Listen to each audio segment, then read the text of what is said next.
Hello, yes, good morning friends. कैसे हैं आप लोग? बढ़िया। इंटर में जोश चल रहा है अभी जोश हाई होगा। हाँ, चलो सेकंड लास्ट और लास्ट क्लास तक के भी ऐसे ही रखना है। आवाज थोड़ी अलग नहीं आ रही क्या? हेलो हेलो, ऐसा लग रहा है कि कोई एक स्पीकर से नहीं आ रही है। Hello, okay. सो आप लोग को आवाज आ रही है ना? सब ऑल गुड? ओके। सो कल हम लोगों ने जीएसटी के कुछ इंट्रोडक्शन वीडियोस देखा था। जीएसटी का बैकग्राउंड जो है वो हम लोग ने समझा था, और फिर हम लोग आईटीसी के कॉन्सेप्ट को समझने चले थे। तो हम लोग ने पहले ये देखा कि आईटीसी जब नहीं रहता है तो सिस्टम में क्या प्रॉब्लम्स होते हैं। तो हम लोग ने कल देखा कि जब मैन्युफैक्चरर होलसेलर से टैक्स कलेक्ट कर रहा है, होलसेलर रिटेलर से टैक्स कलेक्ट कर रहा है, वो पूरा का पूरा टैक्स गवर्नमेंट को जा रहा है और उसमें सामने वाली पार्टीज को कोई क्रेडिट का बेनिफिट नहीं मिल रहा है। सो इस कारण से क्या हो रहा है? इस कारण से there is a cascading effect which comes into play. Cascading effect के कारण ट्रांसपेरेंसी जो है वो मिस हो जा रही है। कैस्केडिंग इफेक्ट के कारण प्राइसेस जो है वो बढ़ रहे हैं। आपने इनडायरेक्ट टैक्सेस के अगर देखा होगा कि बेनिफिट्स क्या क्या होते हैं, इनडायरेक्ट टैक्सेस के डिसएडवांटेजेस क्या क्या होते हैं, तो they are inflationary in nature, because indirect taxes सीधा जाके गुड्स या सर्विसेज के वैल्यू पे ऐड हो जाते हैं। तो उसके कारण क्या होता है? इन्फ्लेशनरी इंपैक्ट आता है। तो ये उसका एक लिमिटेशन है। और खास करके अगर कैस्केडिंग इफेक्ट नहीं है तो people will be tempted to go for tax evasion. More and more tax people will seek to avoid. होगा कि नहीं होगा? अब इस चीज को अगर हमें रेक्टिफाई करना है तो there will be the concept of input tax credit. तो जो मैं इसी एग्जाम्पल के यही फिगर्स को लेकर के बनाता हूं और आपको आईटीसी का जो बेसिक कॉन्सेप्ट है वो बता देता हूं। अगर आप लोग ने 11th लेवल पर या इवन फाउंडेशन के अकाउंट्स में ध्यान दिया होगा तो आप लोगों को ये बेसिक आइडिया है उसका। ओके, कोई फिर भी हम लोग उसको जीरो से हम लोग उसको रिवाइज करेंगे, देखेंगे क्या होता है। मैन्युफैक्चरर होलसेलर को गुड्स बेचता है, 1 लाख रुपीज प्लस टैक्स लेता है। For the sake of our example हम लोग टैक्स रेट मान रहे हैं 10%, लेकिन एक्चुअल में जीएसटी में 10% वाला कोई रेट नहीं है। ठीक है, तो ये 1,10,000 रुपीज कलेक्ट किया। अब मैन्युफैक्चरर तो ये पूरा 10,000 रुपीज गवर्नमेंट को पे कर देगा, लेकिन होलसेलर जो है वो इस 10,000 को अपना कॉस्ट नहीं मानेगा। होलसेलर वो उस 10,000 को अपना एसेट मानेगा, क्रेडिट। वो उसके लिए रहेगा करंट एसेट, जिसको वो यूज कर सकता है against his output tax liability. That is the main thing. तो होलसेलर क्या करता है? पहले जो उसने 40,000 का प्रॉफिट जोड़ा था, अब वो 40,000 का प्रॉफिट अपने सिर्फ ये वाली कॉस्ट पे जोड़ेगा। अब सिर्फ ये जो 1 लाख का कॉस्ट था उसको उतना ही कॉस्ट पड़ा। So what is happening is, let me give you another example. अभी अमेजॉन का प्राइम डे सेल चल रहा था ना, अभी 12 से 14 जुलाई। कितनी ऐड करते वो लोग। तो मान लो उसमें आपने कोई प्रोडक्ट खरीदा, से एक मोबाइल फोन खरीदा 20,000 रुपए का, चले तो आपका एग्जाम्पल है 1.5 लाख रुपए का।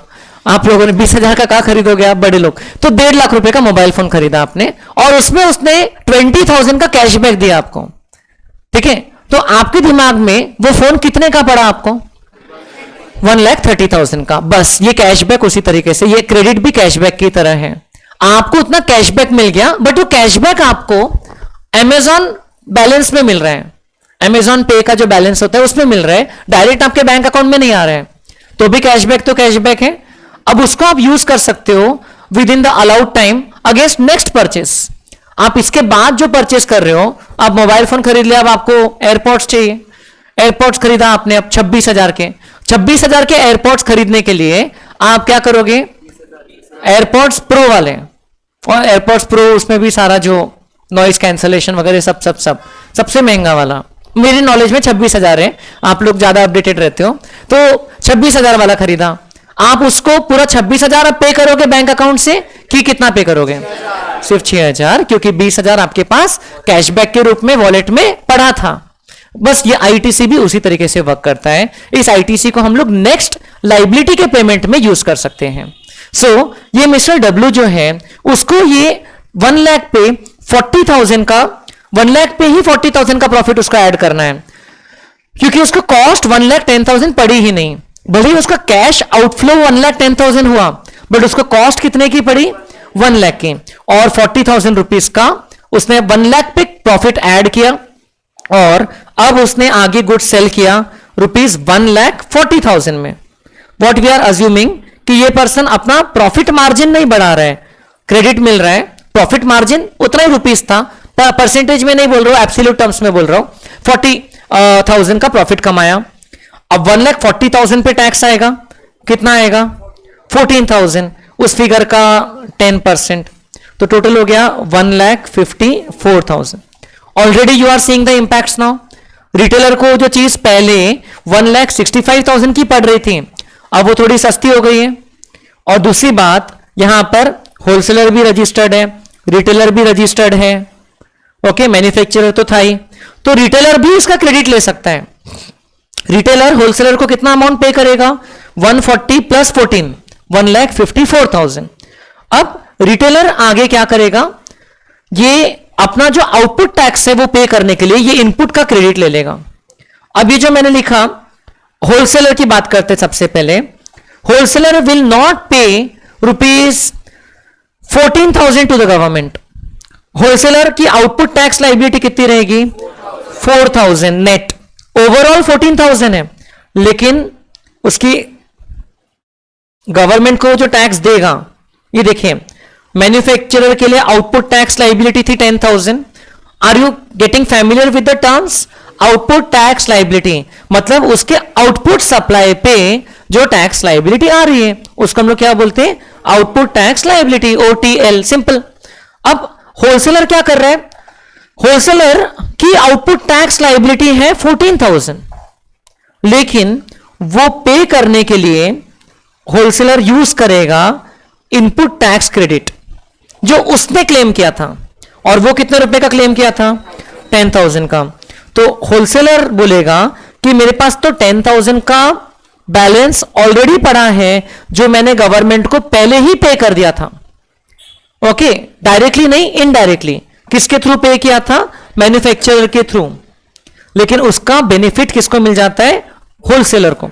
अब होलसेलर का जो नेट लाइबिलिटी है दैट विल बी जस्ट ₹4,000, उसको हम लोग नेट कैश लाइबिलिटी या नेट GST लाइबिलिटी बोल सकते हैं। इतना अमाउंट उसको क्या करना होगा, कैश मोड में पे करना होगा, ₹4,000। यहां तक समझ में आ रहा है? अब तो यहां पर इसका जो टैक्स कैश आउटफ्लो है वो उसका बच गया, इसलिए उसने सामने वाले से पूरा 14,000 चार्ज किया। यहां जो 10,000 दिया था वो उसका एक तरीके से रिफंड हो गया। आप लोग ने कल वीडियो में देखा था कि 1 ईयर वाला जो वीडियो था उसमें लोग कह रहे थे कि we are getting more refunds of input tax. Refund मतलब कि आपको फिजिकली कैश नहीं ला करके देती गवर्नमेंट, लेकिन आपको वो कैश का, आपने जो पहले टैक्स पे किया उसका आपको बेनिफिट मिल जाता है, आप उसको सेट ऑफ कर सकते हो। अगर कभी ऐसा हुआ कि इनपुट टैक्स ज्यादा है एंड आउटपुट टैक्स लाइबिलिटी कम है, तो भी आप नॉर्मल कोर्स में रिफंड नहीं मांग सकते हो। आपको इनपुट टैक्स क्रेडिट का बैलेंस कैरी फॉरवर्ड होगा नेक्स्ट पीरियड में, उसका आप कैरी फॉरवर्ड कर सकते हो, कोई प्रॉब्लम नहीं है, कभी तक भी कर सकते हो, उसमें कोई टाइम लिमिट नहीं है। क्लेम करने को टाइम लिमिट है, लेकिन कैरी फॉरवर्ड करने को कोई टाइम लिमिट नहीं है। आप as long as returns timely file करते जा रहे हो, बाकी कंडीशंस कंप्लाई कर रहे हो, तो क्रेडिट जो है जब तक कि आपकी लायबिलिटी अराइज नहीं होती है तब तक आप उसको कैरी फॉरवर्ड कर सकते हो। कुछ समझ में आ रहा है क्या? सो 14,000 में से 10,000 का क्रेडिट यूटिलाइज कर लिया और 4,000 का नेट कैश लायबिलिटी होलसेलर जो है वो गवर्नमेंट को पे करेगा।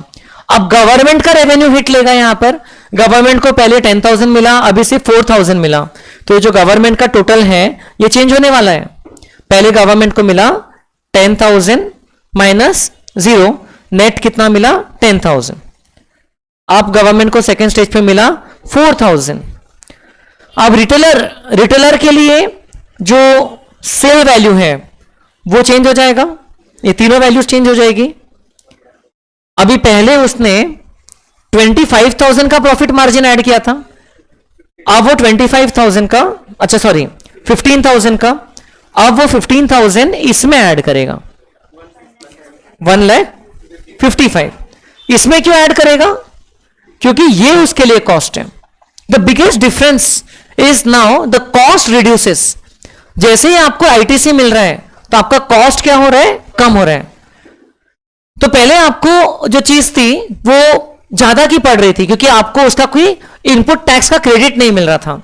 जैसा कि पुराने सीएसटी के सिस्टम में था, अगर मैं नागपुर में बैठ के दिल्ली से कोई गुड्स खरीद रहा हो, मशीनरी खरीद रहा हो, तो वो मशीनरी की कीमत 1 लाख है, प्लस मान लो उसमें 2000 का टैक्स लगा है, तो मेरे लिए कॉस्ट होता था 1,02,000। I could not do anything about that 2000। वही अगर मैं विद इन महाराष्ट्र खरीदता था, 1 लाख पे मान लो 12,000 का भी टैक्स लगा है, तो भी मुझे महाराष्ट्र में वैट लगता था, वैट का क्रेडिट मिलता था 1,12,000। तो मेरे लिए कॉस्ट कितनी पड़ती थी? सिर्फ 1 लाख। तो that use to be the difference, that use to create regional barriers in trade. आप लोग ने कल वो वीडियो के लास्ट में देखा, स्टेट बॉर्डर्स डिसॉल्व हो रही थी। That is one of the ways by which GST is doing it, क्योंकि इसमें अब जीएसटी में क्या होगा, पूरा इंटीग्रेटेड टैक्स स्ट्रक्चर रहेगा, हार्मोनाइज्ड, मतलब कि आप इधर कहीं से भी परचेस करो आपको उसका क्रेडिट मिल जाएगा। सीमलेस उन लोग ने वर्ड यूज किया था, बॉर्डरलेस। जीएसटी में कोई बॉर्डर्स का रिस्ट्रिक्शन नहीं है। हाँ, nature of GST might change. जैसे आप लोगों को पता है कि अगर सेम स्टेट के अंदर ट्रांजैक्शन होती है तो उसको इंट्रा स्टेट सप्लाई बोलते हैं, उसमें सीजीएसटी प्लस एसजीएसटी लगता है, जैसे कि आपके क्लासेस के फीस पे। लेकिन अगर आप बैंगलोर से कुछ ऑर्डर करके परचेस करते हो तो वो वाले बिल पे आपको आईजीएसटी लगता है। दोनों टैक्सेस का अल्टीमेट इंपैक्ट सेम ही जाता है, जो हम लोग आज की क्लास में आगे डिस्कस करेंगे। So you don't have to worry about that.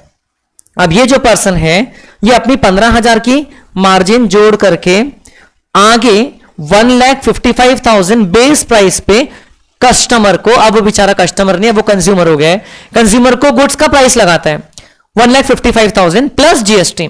जैसे हम लोग डीजीएस कैप्स में आपको फीस बताते इतना प्लस जीएसटी, क्योंकि जीएसटी तो इसको मिलने नहीं वाला है अल्टीमेटली, जीएसटी ये गवर्नमेंट को पे कर देगा, but after utilizing is input tax credit. तो जीएसटी कितना लग रहा है इस पे? 15,500। अब ये जो टोटल अमाउंट है जो इसने कंज्यूमर से चार्ज किया, that will be rupees 1,70,500। And now you see, manufacturer को अभी भी 1 लाख मिल रहा है ये वाला, होलसेलर को अभी भी 40,000 मिल रहा है जो उसने वैल्यू ऐड किया था वो वाला। वो बिल पे नहीं दिखाता है कि कॉस्ट इतने की थी, मैंने इतनी वैल्यू ऐड किया, कोई बिल पे दिखाता है क्या? नहीं। लेकिन उसको पता है कि उसने 1 लाख की चीज खरीदा था, 140 में बेच रहा है। होलसेलर को वैल्यू एडिशन मिल रहा है, जो उसका कैश फ्लो हो रहा है, नेट कैश फ्लो 15,000। कैसे, जरा देख लीजिए। होलसेलर को 1,70,500 मिल रहा है प्लस, उसमें से 15,500 वो गवर्नमेंट को देने के लिए लायबल है, बट वो ऑलरेडी 14,000 तो आईटीसी के रूप में क्लेम कर रहा है, जो वो पहले ही दे चुका है। सो वो नेट गवर्नमेंट को अभी कितना देगा? Only 1,500 net cash liability. So अभी चलो इसका कैलकुलेशन करते, इसके पास कितना पैसा बच रहा है कैश फ्लो।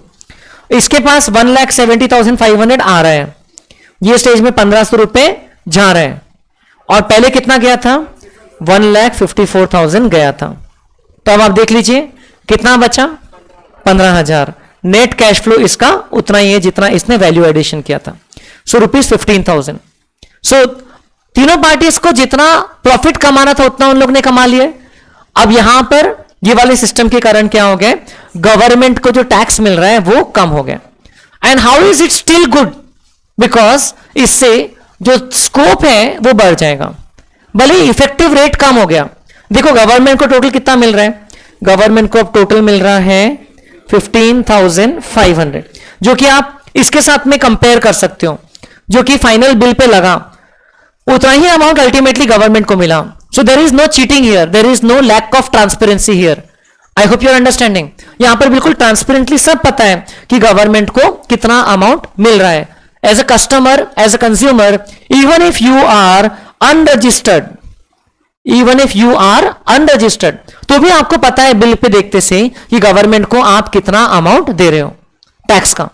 पहले ये प्रॉब्लम था, पहले आपके बिल पे एक्साइज ड्यूटी अलग से लिख के नहीं आती थी, सिर्फ वैट लिख के आता था। तो आपको लगता था कि आप गवर्नमेंट को सिर्फ वैट का पेमेंट कर रहे हो। मैं आपको कंपेयर करके बताता हूं पहले के सिनेरियो से ट्रांसपेरेंसी कैसे बढ़ गई है। पहले कोई गुड्स रहते थे, एक तो दो चीजें आपको इलस्ट्रेट करता हूं, कैस्केडिंग इफेक्ट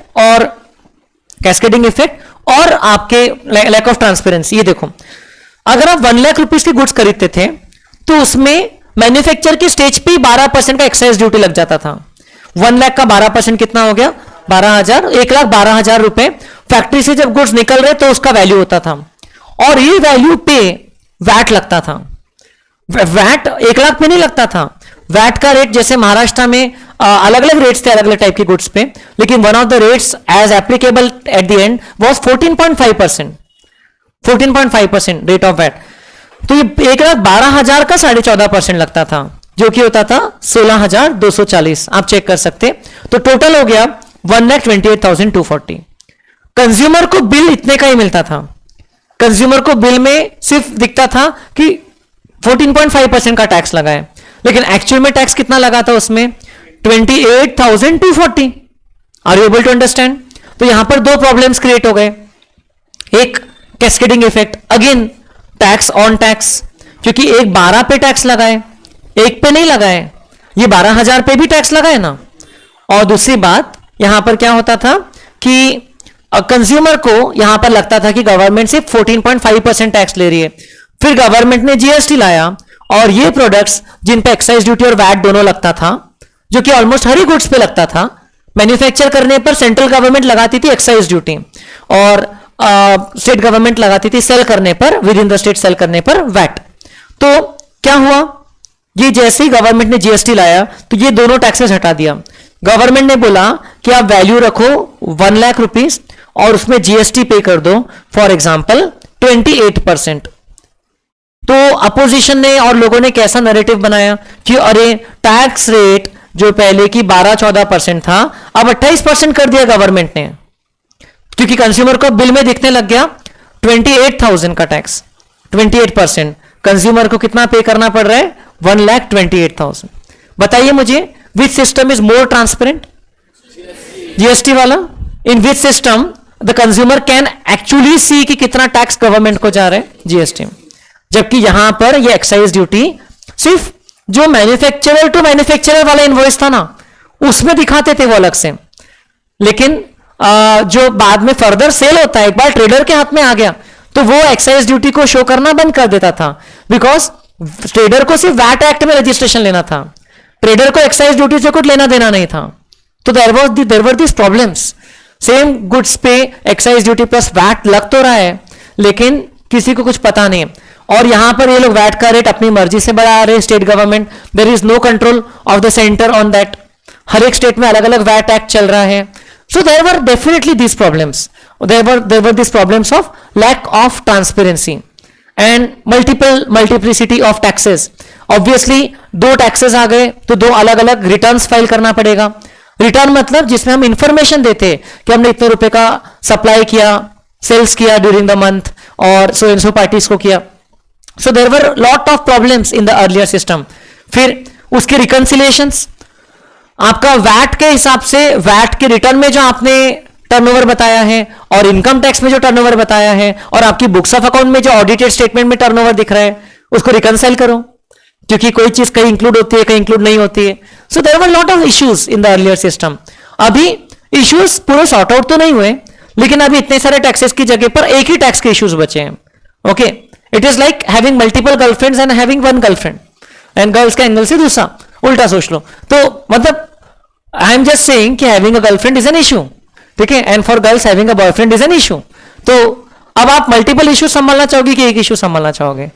तो कोई भी इशू नहीं। See, ideally nobody would like to have any issue, है ना, इन देयर लाइफ, कि भाई कोई टेंशन ही नहीं चाहिए। आप लोग तो सारे सिंसियर स्टूडेंट्स हो, फाउंडेशन पास करके आए हो, तो गर्लफ्रेंड बॉयफ्रेंड रहती तो कहां पहुंचते थे यहां तक के। तो आप लोग से तो मैं फ्रेंकली बात कर ही सकता हूं। So you people believe that no taxes is the best scenario, but ऐसा भी होता नहीं ना, है ना। अब एक स्टेज पर आपको लगेगा कि नहीं गर्लफ्रेंड होना चाहिए लाइफ में, है ना। तो जैसे इंडिया की गवर्नमेंट को लगा कि नहीं टैक्स होना चाहिए देश में, तो उनके अपने वहां पर रेवेन्यू की रिक्वायरमेंट्स थी, तो इसलिए टैक्स तो रहेगा। टैक्स का सिस्टम इंडिया से कभी नहीं जा रहा है, बस उसका तरीका चेंज होते रह सकता है। Tax is there to stay, okay. लेकिन अब इतने सारे टैक्सेस मैनेज करेगा एक बिजनेसमैन, उससे अच्छा एक ही टैक्स मैनेज करें। कल आपने वीडियो में देखा ease of doing business, boost to make in India, boost to export competitiveness, तो बहुत सारे फायदे तो है ही है। लेकिन अब सिचुएशन आ गई है कि जीएसटी सिस्टम को वाकई में और सिंप्लीफाई किया जाए। आप पढ़ते पढ़ते आप खुद बताओगे, आप आगे के चैप्टर्स पढ़ते रहोगे तो आप बोलोगे सर ये तो बहुत कॉम्प्लिकेट कर दिया है, जो originally good and simple tax बोला था ये वैसा तो नहीं दिख रहा है। तो there is lot of scope for simplification, जो कि होपफुली अगली जीएसटी काउंसिल की मीटिंग में करेंगे। बाय द वे कब हुई थी पिछली मीटिंग? कौन सा डिसंबर? 21 दिसंबर 2024। कौन सी नंबर की मीटिंग थी? 55th। उसमें कौन से की पॉइंट्स थे? लाए हो क्या आप लोग? एग्जेम्प्ट कर दिया। लाइफ सेविंग ड्रग्स और ये एलएसडी अलग होता है, एंड जीन थेरेपी पे जीएसटी एग्जेम्प्ट कर दिया। और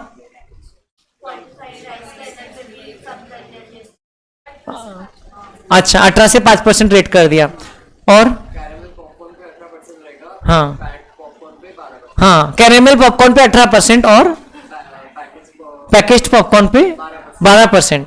तो ये देख रहे हैं आप, ये लोग सिंप्लीफाई भी कर रहे हैं, कॉम्प्लिकेट भी कर रहे हैं, सिंप्लीफिकेशन के नाम पे और कॉम्प्लिकेशन कर रहे हैं। मतलब आप पॉपकॉर्न कौन सा खरीद रहे हो ध्यान रखना है आपको, उस हिसाब से टैक्स लगता है। आपको पता है आप नागपुर का सबसे महंगा रेस्टोरेंट कौन सा होगा?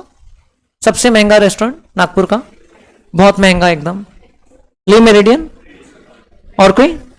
रेडिसन। और कोई रेस्टोरेंट? ये तो चलो होटल वाले हो गए। सबसे महंगा रेस्टोरेंट, एक्सक्लूसिव ऐसे रेस्टोरेंट चल रहा है। मुझे तो आइडिया नहीं है, मैं तो वही मेरे 2-3 रेस्टोरेंट उसी में घूमता हूं, लेकिन आप लोगों को आइडिया होगा कौन सा? कहां पर है सयाजी? अच्छा तो सयाजी, चलो आपने बताया तो आप लोगों को नहीं लेकर जाएंगे, हम लोग जाकर आए, ठीक है। सो आप लोग ने फोटोज तो नहीं देखा ना जनवरी वाले? आप लोग ने हमको अच्छी पार्टी दिया, थैंक यू, है ना, thank you for the party. So इन लोग ने पार्टी दिया था हमको। सो आप लोग भी दोगे ना, आपकी बैच खत्म होगी तब पार्टी देना बेटा हम लोगों को। सयाजी में अनिका ने तब नाम बता ही दिया है। सो देखिए ये जो सयाजी रेस्टोरेंट है, ये प्योर रेस्टोरेंट है कि इसका होटल भी है? रेस्टोरेंट। तो इसमें क्या होता है, इसमें आप जाकर के खाना खाओगे, बहुत लग्जरियस एकदम, सब जबरदस्त एयर कंडीशन, और फिर आपका हाथ भी ला करके धो रहा है वेटर, मतलब तो एकदम सब सर्विस मिल रही है, आपको कुछ करना ही नहीं है ना, आपको मुंह खिला करके खिलाया जा रहा है। तो उसमें रेट लगेगा 5% जीएसटी। और अगर आप ली मेरिडियन में या रेडिसन की प्रेमाइसेस में जो रेस्टोरेंट है उसमें जाकर के खाओगे तो वहां पर रेट लगेगा 28% या 18%, जो भी मुझे एग्जैक्ट याद नहीं, लेकिन रेट वहां पर ज्यादा लगेगा, क्योंकि ये आपके जीएसटी के रेट्स के नोटिफिकेशन में लिखा हुआ है कि अगर आपका रेस्टोरेंट ऐसे होटल की प्रीमाइसेस में सिचुएटेड है जिसका रूम रेंट 7,500 रुपए से ज्यादा है, कोई भी एक रूम का भी कभी भी, तो उस पर रेट ज्यादा लगेगा। और अगर आपका रेस्टोरेंट बाकी स्टैंड अलोन रेस्टोरेंट है या होटल में जिसका रूम रेंट उस अमाउंट से ज्यादा नहीं है, तो फिर रेट लगेगा 5%। और फिर उसमें क्रेडिट का भी उन लोग ने कॉम्प्लिकेशन करके रखा है, जिस केस में 5% रेट लगता है उसमें इनपुट क्रेडिट्स बहुत सारे नहीं मिलते हैं। तो ऐसे बहुत सारा कॉम्प्लिकेशंस है जीएसटी में भी। So I am whenever I will appreciate GST, don't take it otherwise कि जीएसटी बेस्ट सिस्टम है, इसमें कोई चेंजेस की जरूरत ही नहीं है, सबसे बढ़िया है, ऐसा कुछ भी नहीं। GST is just better than the earlier system. तो मैं आपको बस उतना बताना चाहूंगा कि पुराने सिस्टम में तो और भी ज्यादा प्रॉब्लम्स थी। मैंने आपको कल बताया था कि पुराने सिस्टम में सॉफ्टवेयर्स पे, वर्क्स कॉन्ट्रैक्ट पे, इवन रेस्टोरेंट सर्विसेज पे वैट भी लगता था और सर्विस टैक्स भी लगता था। अलग अलग स्टेट के अपने अपने वैट के लॉस थे। So there was definitely a need for a better taxation system. वो तो और भी बेकार टैक्स का सिस्टम था। पुराने सिस्टम में इनपुट टैक्स क्रेडिट अवेलेबल नहीं था। Okay, in respect of CST input tax credit available था थोड़ा बहुत, जैसे कि देखिए सर्विस टैक्स का क्रेडिट सर्विस टैक्स वाले एसएससीज ले सकते थे। जैसे कि हम लोग डीजीएस कैप्स में अगर से इनपुट सर्विसेज ले रहे हैं, फॉर एग्जांपल हम लोग ने से कंप्यूटर का रिपेयर मेंटेनेंस करवाया, तो उन्होंने जो हमको बिल बना के दिया तो उसमें सर्विस टैक्स लगाते थे वो, तो हम लोग वो सर्विस टैक्स का क्रेडिट आउटपुट सर्विस टैक्स हम जो चार्ज करते थे उसमें ले सकते थे। सर्विस टैक्स में अलाउड था। सर्विस टैक्स भी कोई बहुत पुराना नहीं है, 1994 में आया था इंडिया में। 1994 में सिर्फ 3 सर्विसेज के साथ स्टार्ट हुआ था। 2011 तक के 117 सर्विसेज हो गई थी, और उसके बाद में नेगेटिव लिस्ट आ गई थी कि all services except 17 services, negative list आ गई थी। 2017 तक के वैसा चला। तो सर्विस टैक्स धीरे धीरे उसका स्कोप बहुत बढ़ते गया, उसका हमारे जीडीपी में कंट्रीब्यूशन बहुत बढ़ते गया। लेकिन उसमें एक लिमिटेशन ये था कि सर्विस टैक्स और एक्साइज ड्यूटी का क्रेडिट सिर्फ सर्विस टैक्स और एक्साइज ड्यूटी वाले ही असेसीज ले सकते थे, ठीक है, जो उसमें रजिस्टर्ड है, क्योंकि both of them were governed by the centre. उसको हम लोग सेनवैट बोलते थे, मे भी आपने नाम सुना होगा सेनवैट, तो सेंट्रल वैल्यू एडेड टैक्स। लेकिन अब डीजीएस कैप्स में हम लोग अगर से बैग खरीदते थे, टी शर्ट खरीदते थे आपको देने के लिए, तो हम लोग उसका क्रेडिट नहीं ले सकते थे, क्योंकि वो हमारे लिए क्या हो गया, गुड्स, और हम लोग सप्लाई क्या कर रहे हैं, सर्विसेज। हम लोग वैट एक्ट में तो रजिस्टर्ड ही नहीं है, हम लोग सप्लाई कर रहे हैं सर्विसेज। हम लोग टी शर्ट का और बैग का कोई अलग से आपको सेल नहीं कर रहे, तो फिर इन दैट केस हमारे सर्विसेज पे लगता था सर्विस टैक्स। हमारा आउटपुट टैक्स कौन सा होता था, सर्विस टैक्स, और हमारे पास इनपुट रहता था वैट। वैट का क्रेडिट हम यूज नहीं कर सकते थे क्योंकि हम वैट एक्ट में रजिस्टर्ड नहीं थे। सो this was a big problem. Similarly कोई एक ट्रेडर है मान लो, जो कि गुड्स खरीद के बेचने का काम करता था, तो वो कौन सा एक्ट में रजिस्टर्ड होगा, वैट एक्ट में होगा। लेकिन उसको वो सर्विस टैक्स एक्ट में नहीं होगा। खैर सर्विस टैक्स एक्ट था ही नहीं, there was this finance act 1994 जिसमें सर्विस टैक्स के प्रोविजंस थे। There was no act called as service tax act. Okay, तो जो ट्रेडर है जो कि वैट में रजिस्टर्ड है बट सर्विस टैक्स में रजिस्टर्ड नहीं है, तो वो क्या करता था, वो इनपुट वैट का तो क्रेडिट ले सकता है, जो गुड्स खरीदा गुड्स बेच रहे हैं, लेकिन क्या वो अपने बिजनेस को रन करने के लिए सर्विसेज नहीं लेता होगा क्या? Can you give me 2 examples of services?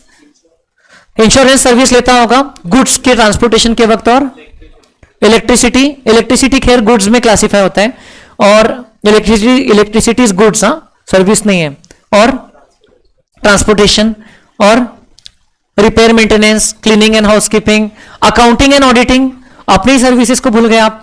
तो इतनी सारी सर्विसेज लेता होगा, बट वो ट्रेडर उसको जो उसके सप्लायर्स ने, बहुत फास्ट हो रहा है क्या, समझ रहे हैं क्या, उसको जो उसके सप्लायर्स ने टैक्स लगाया होगा, वो उसके लिए क्या था, आउटपुट टैक्स की input tax, input tax, input service tax, but वो उस इनपुट सर्विस टैक्स का क्रेडिट नहीं ले पाता था। So that used to become the part of his cost, उसका कॉस्ट बढ़ जाता था, तो वो अपना प्रॉफिट मार्जिन मेंटेन रखने के लिए गुड्स के प्राइस को बढ़ाएगा। So this was another problem. Non vatable inputs, आपको बहुत सारे इनपुट्स का क्रेडिट आपके आउटपुट टैक्स में अवेलेबल नहीं था। Then as you can see ये अलग अलग टैक्सेस थे, ये सारे वैट के साथ कनेक्टेड नहीं थे। लग्जरी टैक्स, एंटरटेनमेंट टैक्स, इसमें क्रेडिट का मैकेनिज्म ही नहीं था। सीएसटी में क्रेडिट का मैकेनिज्म नहीं था। सीएसटी में there were a lot of formalities in the earlier system. मैं बहुत लकी था, जब सीएसटी तो बहुत पहले से ही था, 1956 से था इंडिया में, तो मैं लकी इस सेंस में था कि जब मेरा सीए इंटर और फाइनल हुआ, तब इन्होंने सोचा कि 2006 से बात शुरू हो गई थी कि सीएसटी को अबॉलिश कर देंगे, सीएसटी को अबॉलिश कर देंगे। तो सीए इंस्टीट्यूट हमारा प्रोएक्टिव है, तो सीए इंस्टीट्यूट ने सिलेबस से उसको अबॉलिश कर दिया था जब मैं स्टूडेंट था। तो सीएसटी मुझे एज ए स्टूडेंट पढ़ने का मौका नहीं मिला, आर्टिकलशिप में थोड़ा बहुत देखा था, लेकिन जब मैं बाद में टीचर बना तो 2014 में 14 तक के उसको अबॉलिश किया ही नहीं था गवर्नमेंट ने, तो उन लोगों ने सिलेबस में वापस इंट्रोड्यूस कर दिया सीएसटी को। तो मैं लकी सेंस में था कि एज ए स्टूडेंट तो नहीं पढ़ना पड़ा, लेकिन एज ए टीचर वापस से पढ़ने का मौका मिला, और फिर मेरे स्टूडेंट्स ने पढ़ा। और सीएसटी जो है उसमें हम लोग ने, उस समय बहुत कॉम्प्लिकेटेड चीजें रहती थी, like there were lot of formalities in CST, forms बहुत सारे भरना पड़ता था। अगर आप बिना फॉर्म भरे दूसरे स्टेट से गुड्स खरीद रहे हो तो आपको हायर रेट लगता था टैक्स का, जिसका आपको कोई क्रेडिट नहीं मिलता था, क्योंकि टैक्स लगता था CST. CST was a non vatable tax. And अगर आप एक फॉर्म भरते थे, एक फॉर्म था फॉर्म सी नाम का, form C, form F, branch transfer वगैरह के लिए, तो वो फॉर्म भरते थे तो आपको लोअर रेट ऑफ टैक्स लगता था, क्रेडिट फिर भी नहीं मिलता था। तो लेकिन सीएसटी के सिस्टम में ये कॉम्प्लिकेशंस थी, तो ये सब प्रैक्टिकली भी लोगों को मेंटेन करना पड़ता था, चेक करना होता था। So you can yourself understand कि ये सारे टैक्सेस जो थे प्रायर सिस्टम में, they did not make life of a businessman easy by any means. Businessman को अपना मैक्सिमम टाइम और एनर्जी तो डिपार्टमेंट्स के कंप्लायंसेस करने में लग जाता था। अब मैं प्रैक्टिकल आपको एग्जांपल बता रहा हूं। मैं एक मैन्युफैक्चरिंग यूनिट में काम करने जाता था आर्टिकलशिप के दौरान, उन लोगों का कुछ इंटरनल ऑडिट से रिलेटेड काम था। तो हम लोग उनको उनकी बिल्स ले जाकर के बताते थे, सर ये तो फेक बिल है, ये तो हमको भी समझ में आ रहा है, ये बिल तो आपने ऐसे ही प्रिंट आउट मारा है आपके कंप्यूटर में से, ये फेक बिल है, दिख ही रहा है। तो वो बोलते थे कि हाँ हमको भी पता है, उनको तो पता ही होगा ना। तो फिर वो बोलते थे कि हम लोग इंटरनल ऑडिटर थे, तो हम लोग सीधा गवर्नमेंट को रिपोर्ट नहीं करेंगे चोरी कर रहा है, हम लोग उन्हीं को बताएंगे पहले मैनेजमेंट को कि ये आप गलत कर रहे हो, ये आप लॉ का इवेजन कर रहे हो। तो उनका तब आंसर मुझे मिलता था कि कोई बात नहीं, जब पकड़े जाएंगे तब हम लोग इतनी पेटी की जगह इतनी पेटी दे देंगे, समझ रहे क्या। तो मिलता मतलब इट वॉज ओपन। अभी भी कई लोग करते corruption, it will never go away till we are there as a human being. Corruption तो रहेगा ही अपने सिस्टम में, लेकिन तब तो रैम्पेंट था करप्शन। मैंने खुद देखा था as a student back in 2010-12। और तब आपको यह भी पता है कि बहुत सारे स्कैम्स भी हुए थे, इसी कारण गवर्नमेंट भी चेंज हुई थी। So corruption was a very normal thing and people use to take pride in doing corruption, क्योंकि उस तरीके से वो टैक्स बचा रहे थे अपना, और क्योंकि उनको ये भी पता था हमारा टैक्स जाकर के भी उसका कोई सही यूज नहीं हो रहा है। अभी कम से कम फ्लाईओवर तो बन के मिल रहा है ना। अभी चलो अभी भी बहुत ज्यादा सही यूज नहीं हो रहा होगा, लेकिन अभी चांसेस कम बचे करप्शन करने के। पॉसिबल है क्या? बिल्कुल है। मैं आपको एवेन्यूज बताऊंगा क्या? बिल्कुल नहीं। कैसे कर सकते हैं मैं क्यों बताऊंगा, मैं आपको यह बताऊंगा कि ऐसा नहीं करना चाहिए, है ना। बाकी आप लोग समझदार हो। तो अभी क्या होगा, अभी हम लोग ये अभी सारी चीजें इलेक्ट्रॉनिक बेस्ड हो गई है। अब जीएसटी का रिटर्न जो है वो मंथ टू मंथ फाइल करना होता है, जिससे आपके रेसिपिएंट को क्रेडिट मिलता है। तो आपके लिए अभी चेंजेस करने का स्कोप बहुत कम हो गया है। फेक बिल्स इंट्रोड्यूस कर रहे हो आप या कोई डमी ट्रांजैक्शंस, तो बहुत कम स्कोप हो गया, टाइम बहुत कम है। अगर आपको कुछ करना भी है तो उसके लिए स्कोप बहुत लिमिटेड है। Things are now linked online, e way bill आ गया है। अगर गुड्स ट्रांसपोर्ट हो रहे हैं तो ईवे बिल जनरेट करके गुड्स का मूवमेंट होता है।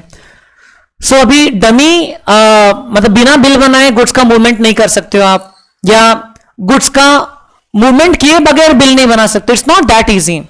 तो भी अभी भी हर 10वें दिन में आप खबरें पढ़ सकते हो कि जीएसटी में इतना बड़ा स्कैम पकड़ा गया। उसमें न्यूज में हेडलाइन में आता है इतने चार्टेड अकाउंटेंट्स इन्वॉल्व थे। भले एक होगा, भले दो होंगे, लेकिन people have lot of trust with our profession. और अगर सीए इन्वॉल्व रहा कोई स्कैम में तो पहले हमारे प्रोफेशन पे जो है ये उछाली जाती है। ठीक है, पहले हमारे प्रोफेशन पे कीचड़ उछाला जाता है कि सीए इन्वॉल्व था। बाकी बहुत सारे लोग होंगे, लेकिन बिकॉज एक पर्सन सीए था तो that is the kind of trust that we still have.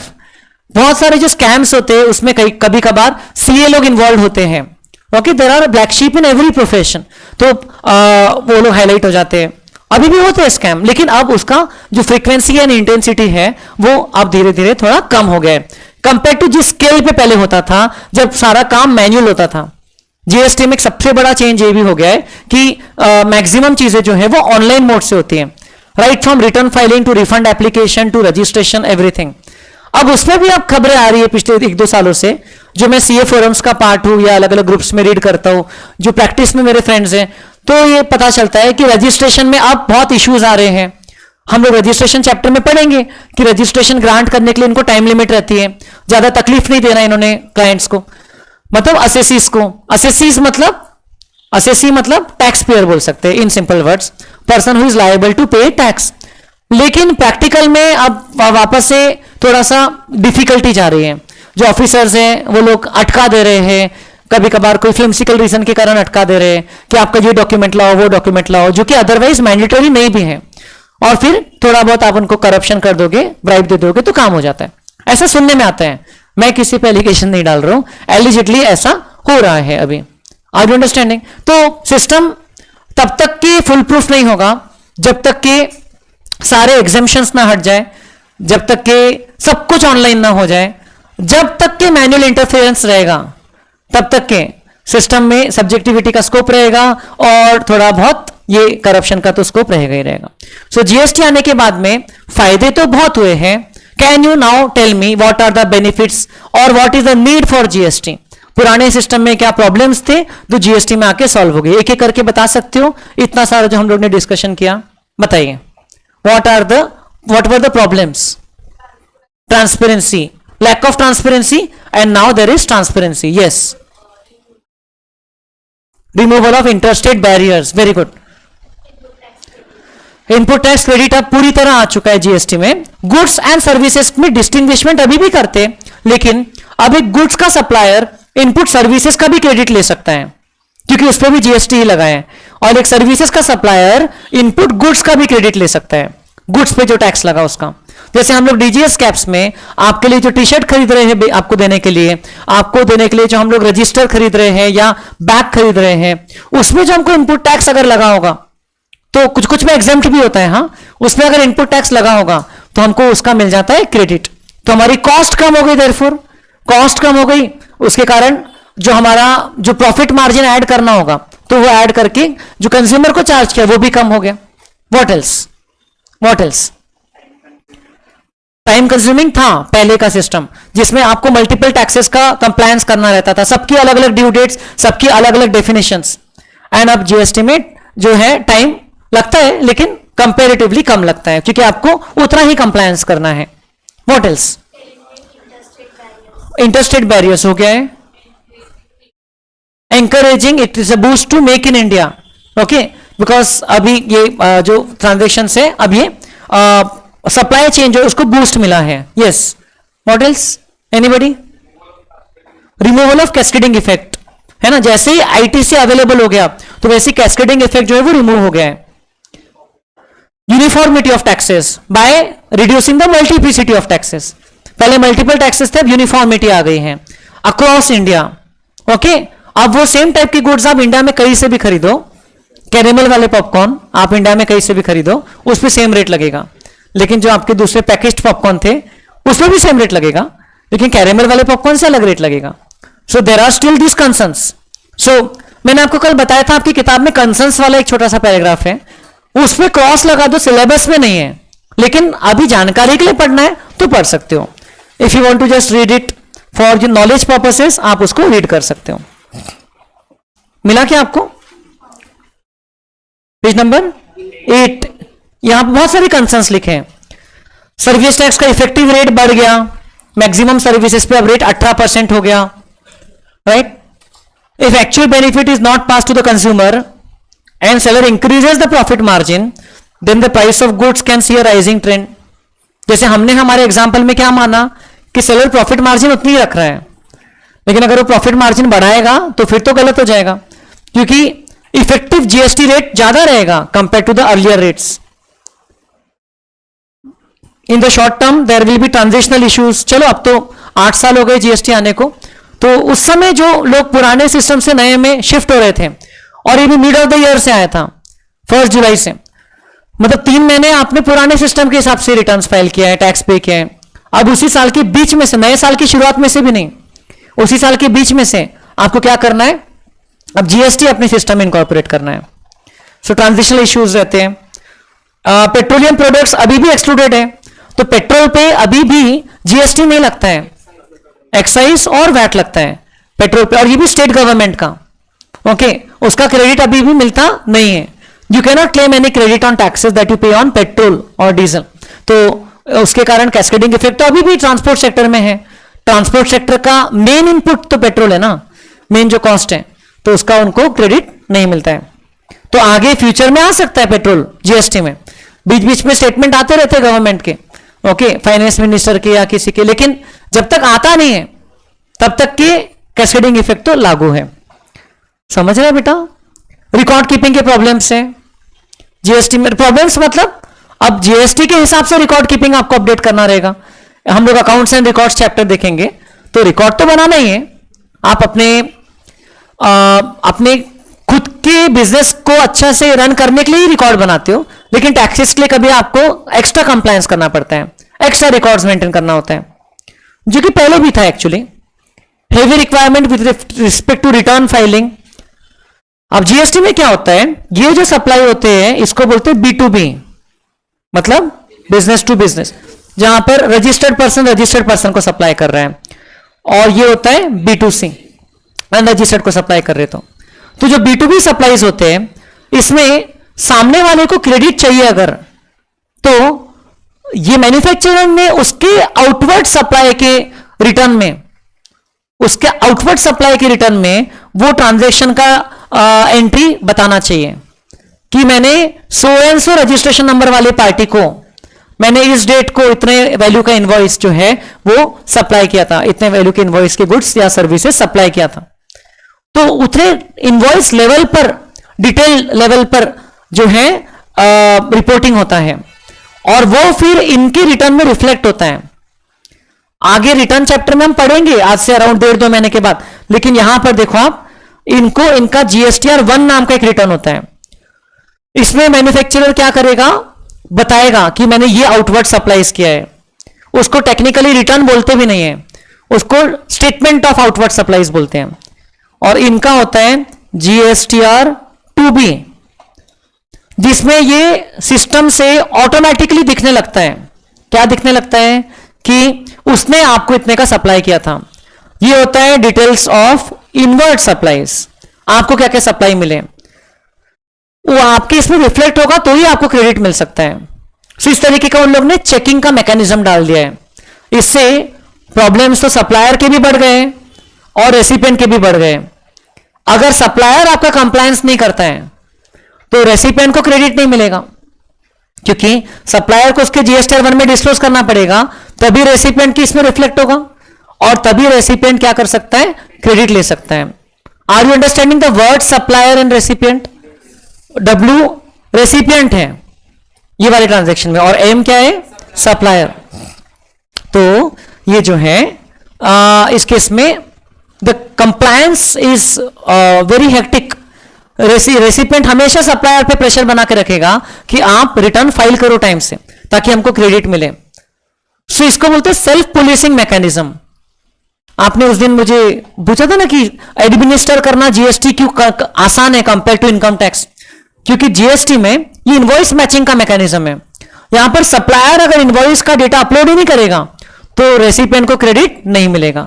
सो इसीलिए गवर्नमेंट ने सिस्टम ही ऐसा बनाया कि इसके ऊपर में गवर्नमेंट के प्रेशर से ज्यादा अपने रेसिपिएंट का प्रेशर रहेगा कि भाई तुम अपलोड करो, हमने जो तुमको टैक्स का पैसा दिया है उसका हमें क्रेडिट चाहिए। सो इससे क्या होता है कि गवर्नमेंट को उतना कम एडमिनिस्टर करना है। ओके, ये ऑटोमेटिकली ये लोग कंप्लायंस करेंगे ही करेंगे।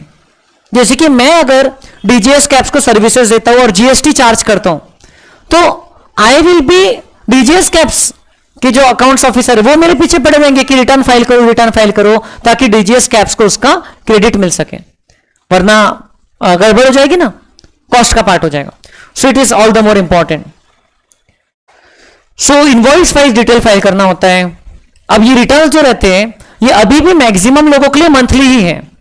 ये जो आउटवर्ड सप्लाई की डिटेल्स है ये जीएसटीआर 1 में मंथली बेसिस पर फाइल करना होता है। सिर्फ जिन लोगों का एक ऑप्शनल स्कीम रहता है, जिनका 5 करोड़ से नीचे का टर्नओवर होता है, तो QRMP नाम की स्कीम होती है, quarterly return monthly payment. Scheme का नाम क्या है, QRMP, quarterly return monthly payment. ये लोगों को रिटर्न क्वार्टरली फाइल करने का ऑप्शन रहता है, लेकिन पेमेंट तो मंथली करना ही करना है। सो उनके लिए क्वार्टरली हो गया है। ओके, फिर भी every month you have to file return, every month you have to check कितना इनपुट टैक्स क्रेडिट आ रहा है। नॉर्मली बाकी सारे लोगों के लिए जिनका 5 करोड़ के ऊपर का टर्नओवर है तो इट्स नॉट दैट इजी, क्योंकि कंटिन्यूअस कंप्लायंस उनका चलते रहता है। मैन्युफैक्चरिंग स्टेट्स को नुकसान हो रहा है जीएसटी में, because GST is a consumption based tax. अब इसका मीनिंग क्या होता है कि कल आपने भी बताया ना, डेस्टिनेशन, अरुण जेटली की स्पीच में हमने सुना था GST may be a destination based tax but it will begin an all together new journey for India. So metaphorically बोल रहे थे, but it is actually a destination based tax. इसका मतलब जीएसटी का जो रेवेन्यू का शेयर है, ये अगर आप कर्नाटका से महाराष्ट्र में गुड्स परचेस कर रहे हो और आप महाराष्ट्र में कंज्यूम करने वाले हो तो आधा जीएसटी सेंटर को मिलेगा और आधा महाराष्ट्र को मिलेगा, कर्नाटका को कुछ नहीं मिलेगा। समझ रहे हो क्या? This is called as consumption based tax. पहले के सिस्टम में ऐसा नहीं था, पहले सोर्स बेस्ड टैक्स था। मतलब जहां से गुड्स ओरिजिनेट हो रहे हैं, वो जैसे कर्नाटका से ओरिजिनेट हो रहे हैं तो कर्नाटका की स्टेट गवर्नमेंट को वो सीएसटी का कलेक्शन का शेयर मिलता था, उनका सेंट्रल सेल्स टैक्स का। तो अभी जीएसटी में प्रॉब्लम क्या हो गया कि जो मैन्युफैक्चरिंग स्टेट्स है इंडिया के, can you tell me, do you have an idea which states in India are manufacturing states? Gujarat and Maharashtra, इनमें बहुत ज्यादा मैन्युफैक्चर होता है। Punjab is more of agricultural, और which states are hugely consumer states? India में बहुत पॉपुलेशन है और बहुत कम प्रोडक्शन करते हैं, रिप्रोडक्शन बहुत करते हैं, प्रोडक्शन कम करते हैं। ओके, नो ऑफेंस, बस बताइए। यूपी, बिहार। ओके, ये आप डेटा स्टडी करोगे तो आपको मिल ही जाएगा। सो वहां पर एक्चुअली मैन्युफैक्चरिंग उतनी ज्यादा नहीं है, मे भी अभी पिछले कुछ सालों में बढ़ी भी होगी तो भी, लेकिन compare to Maharashtra and Gujarat अभी भी वहां पर मैन्युफैक्चरिंग उतनी नहीं है। इवन वेस्ट बंगाल की पॉपुलेशन बहुत ज्यादा है, लेकिन मैन्युफैक्चरिंग उतनी नहीं है वहां पर। सो क्या होता है कि पहले ये मैन्युफैक्चरिंग स्टेट्स को अच्छा खासा रेवेन्यू मिलता था, यहां पर बढ़िया गुड्स बन रहे और यूपी बिहार आप भेज रहे हो, तो ये स्टेट्स का रेवेन्यू अच्छा खासा होता था।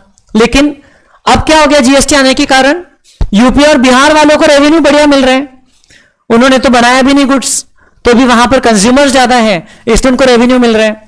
तो लॉस किसको हो रहे हैं? महाराष्ट्र एंड गुजरात जैसे स्टेट्स को। तो ये ऐसे जो स्टेट्स थे इनको हम बोलते लूजर स्टेट्स, ऐसी, क्योंकि वो उन लोग का लॉस हो रहा है।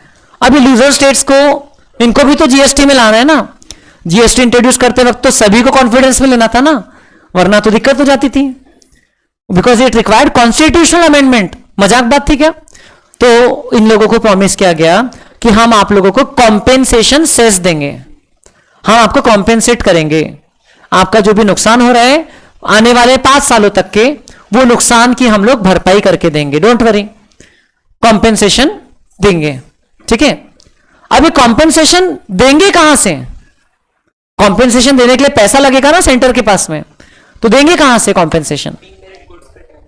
हाँ, तो ये जो ऐसे गुड्स है जिस पे टैक्स लगाए तो कोई हो हल्ला नहीं मचा सकता है, जैसे cigarettes, tobacco, package drinking water, imported cars, okay, एकदम लग्जरियस गुड्स जिसपे कोई धरना लेकर नहीं बैठ जाएगा कि तंबाकू पे टैक्स हटाओ, तंबाकू पे टैक्स हटाओ।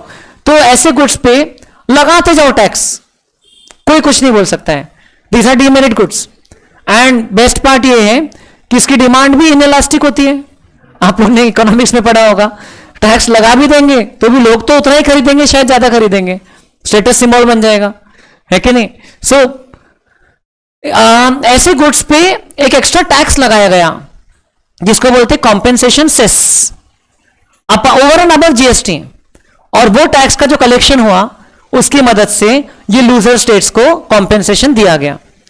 तो ये 5 साल तक की प्रॉमिस था, लेकिन उस बीच में आ गया लॉकडाउन, वो 5 साल के पीरियड में, तो उस समय उतना दे नहीं पा रहे थे कॉम्पेंसेशन, तो उन्होंने वो कॉम्पेंसेशन सेस आगे भी कंटिन्यू रखा। अब it is dying down. Okay, अब कॉम्पेंसेशन मोस्टली उसका मैंने फॉलो नहीं किया क्या स्टेटस है, लेकिन अब वो जितना देना था मोस्टली कवर हो चुका है। समझ रहे हो क्या? Then obviously there is a heavy dependence on software and internet connectivity, जो कि see all this things came hand in hand.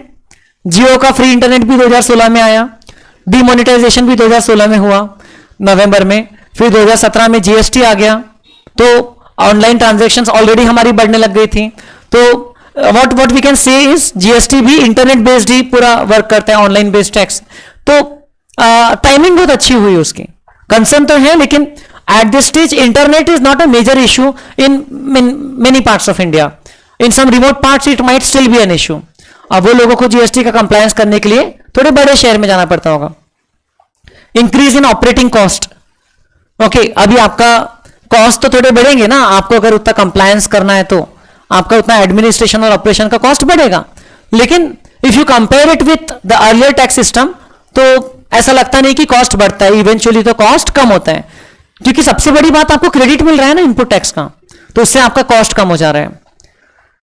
Tax on reverse charge basis on supplies from unregistered person, ये सबसे बड़ा ड्रैकोनियन प्रोविजन था GST में, जिसको हटा दिया गया।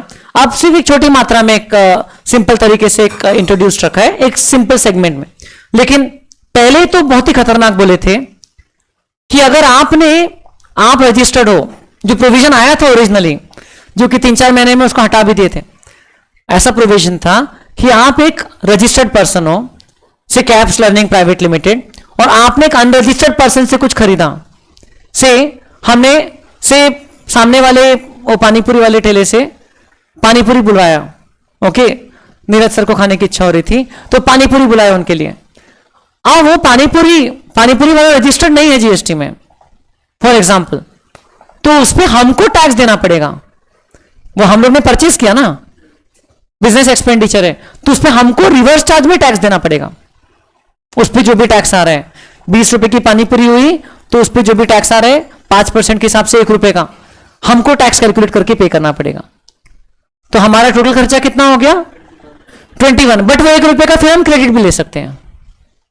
तो हमारे लिए तो इनपुट टैक्स है ना, रिवर्स चार्ज में हमने पे किया। तो रिवर्स चार्ज मतलब क्या है, समझ में आ रहा है क्या? ये जो आपको बताया ये सब फॉरवर्ड चार्ज था, जिसमें सप्लायर जो है वो रेसिपिएंट से टैक्स कलेक्ट करके गवर्नमेंट को देता है।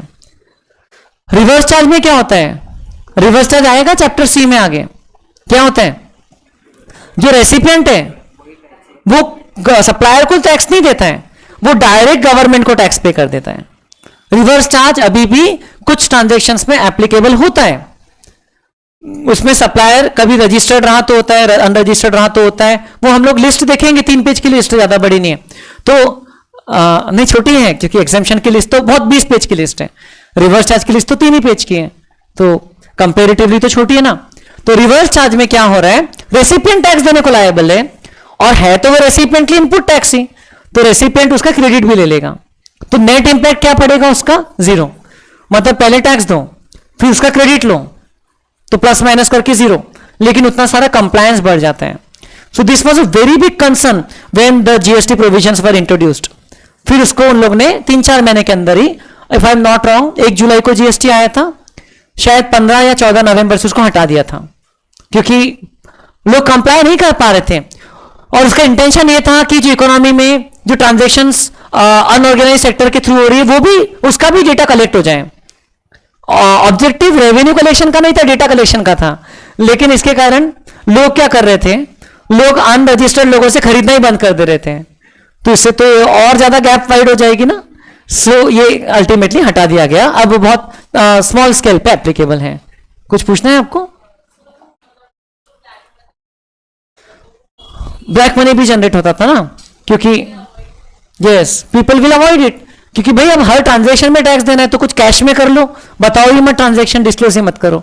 सो उसको लाने का जो इंटेंशन था वो पूरी तरह बैकफायर हो गया। सो इट हैपेंस, कई बार पॉलिसी मेकर्स एंटीसिपेट नहीं कर पाते कि क्या होगा उसका। अब मेरे एक फ्रेंड की बहुत बड़ी सॉफ्टवेयर कंपनी है, मेरी उनसे बात चल रही थी उस समय कि आप क्या करते हो, ये रिवर्स चार्ज का क्या कंप्लायंस कैसे करते हो। आई वॉज इंटरेस्टेड टू सी कि लोग करते क्या है। तो बोले कि हम लोगों ने अनरजिस्टर्ड लोगों से खरीदना ही बंद कर दिया है। हम लोग को अगर चाय भी चाहिए तो हम लोग चाय की मशीन खरीद के रख लिए हैं, और हम लोग अमेजोन से उसका पैकेट्स बुलवाते हैं, और उससे, तो इससे तो आप और बड़े बड़े प्लेयर्स को बूस्ट कर रहे हो एंड छोटे प्लेयर्स को आप खत्म कर दोगे। तो ultimately it had to be taken back, and it's a good step that now it is not applicable at that scale. अभी भी रिवर्स चार्ज है, लेकिन अभी ये लिमिटेड टाइप ऑफ ट्रांजेक्शन्स में अप्लाई होता है, जहां उसका कोई बहुत बड़ा नेगेटिव असर नहीं पड़ता है। समझ रहे क्या? Policy change during the middle of the year, 1 जुलाई से पॉलिसी चेंज हुआ, तो ये कई लोगों के अकाउंटिंग सिस्टम्स में इसका इंपैक्ट क्रिएट हुआ, उस समय दिक्कत गई। Higher tax burden for small manufacturers.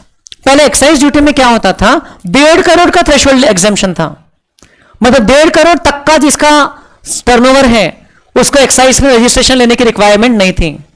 अब जीएसटी में सिर्फ 20 लाख का थ्रेशोल्ड आ गया। जीएसटी में 20 लाख थ्रेशोल्ड है, और जो एक्सक्लूसिवली गुड्स का सप्लायर है उसके लिए बाद में 40 लाख कर दिया गया, लेकिन जनरली स्पीकिंग 20 लाख मान के चलते हैं, तो थ्रेशोल्ड एग्जेम्पशन तो बहुत कम कर दिया। अब जिसका मान लो 70-80 लाख का टर्नओवर होगा, वो पहले तो कोई टैक्सेस में था नहीं, अब वो सडनली उसको जीएसटी में रजिस्ट्रेशन लेना पड़ा। Multiple registration for different branches in different states. GST में ये एक इश्यू अभी भी है कि अगर आपके अलग अलग स्टेट में ब्रांचेस हैं, तो आपको हर ब्रांच का अलग अलग रजिस्ट्रेशन लेना पड़ेगा। सेम स्टेट में है तो एक रजिस्ट्रेशन चलेगा, लेकिन अगर से कैप्स लर्निंग प्राइवेट लिमिटेड की मध्य प्रदेश में भी ब्रांच खोले हैं, दिल्ली में भी खोले, तो हर जगह क्या करना पड़ेगा, सेपरेट रजिस्ट्रेशन लेना होगा, उतने सेपरेट रिटर्न्स एंड कंप्लायंसेस करना होगा। अब जो मल्टीनेशनल कंपनीज हैं, सच एज से एनी बैंक, उनको वो तो इंडिया के हर स्टेट में ऑपरेट करती है, एचडीएफसी बैंक, तो उनको हर स्टेट में एटलीस्ट एक रजिस्ट्रेशन लेना है। से डीमार्ट, जो डीमार्ट जो है पूरे अक्रॉस इंडिया उनके स्टोर्स है, आई डोंट नो इंडिया के बाहर भी है क्या, लेकिन अक्रॉस इंडिया तो है ही है, एवेन्यू सुपरमार्ट्स लिमिटेड। तो उन लोगों को एक रजिस्ट्रेशन से काम नहीं चलता है, जैसा पुराने सर्विस टैक्स में चलता था, सर्विस वालों के लिए एक सेंट्रलाइज रजिस्ट्रेशन होता था पॉसिबल, लेकिन जीएसटी में आपको अलग अलग लेना ही होगा। हाँ, पहले वैट में अलग अलग लेना ही पड़ता था, अलग अलग स्टेट का लॉ लगता था, लेकिन अब जीएसटी में भी अभी भी मल्टीपल स्टेट्स का मल्टीपल रजिस्ट्रेशन का सिस्टम है। देन एसजीएसटी का क्रेडिट आप दूसरे स्टेट के एसजीएसटी लाइबिलिटी के लिए यूज नहीं कर सकते हो। सो this is another concern about GST. अगर मैं महाराष्ट्र में रजिस्टर्ड हूं, मैं मध्य प्रदेश में जाकर के वहां कोई सर्विस ले रहा हूं जिसमें मुझे वहां की पार्टी ने सीजीएसटी प्लस एसजीएसटी लगाया मध्य प्रदेश का, तो मैं उस एसजीएसटी का क्रेडिट नहीं यूज कर सकता हूं मेरे महाराष्ट्र का आउटपुट टैक्स पे करने के लिए। सो ये आपको आगे समझ में आएगा जब मैं इलस्ट्रेट करूंगा। अभी आपको कंसर्न्स का जस्ट एक आइडिया मिला है आपको। सो ये आपके सिलेबस में नहीं है, मैंने आपको फिर भी क्यों बताया, क्योंकि आपके दिमाग में पूरा रोजी रोजी पिक्चर नहीं रहना चाहिए, अरे वाह जीएसटी तो बहुत बढ़िया है, ये है, क्योंकि आपको आगे आर्टिकलशिप भी करना है। आपको ये पता रहना चाहिए कि life will not be very easy, okay, practically जब आप इसमें काम करोगे। अब जीएसटी आया क्यों, तो इसके बारे में आपको पेज नंबर 4 पे दिया हुआ है, need for GST in India. ये सारे पॉइंट्स आपको मैंने बता दिए हैं, देख लीजिए। Non integration of VAT and service tax, then double taxation of certain transactions as both goods and services, example software, उसमें वैट भी लगता था और सर्विस टैक्स भी लगता था। Non availability of state level VAT against CENVAT, VAT का credit use करके आप सर्विस टैक्स या एक्साइज ड्यूटी पे नहीं कर सकते थे। सेनवैट मतलब excise duty and service tax, ये दोनों को इंक्लूड करते हैं हम लोग सेनवैट में, क्योंकि वो सेंट्रल गवर्नमेंट से रिलेटेड है, और वैट मतलब स्टेट गवर्नमेंट वाला टैक्स हो गया। Then cascading of taxes on account of levy of non vatable CST, CST का आपने नाम देखा, सेंट्रल सेल्स टैक्स, ये नॉन वैटेबल था। क्या लगता है सीएसटी सेंट्रल गवर्नमेंट का टैक्स होगा कि स्टेट गवर्नमेंट का टैक्स होगा?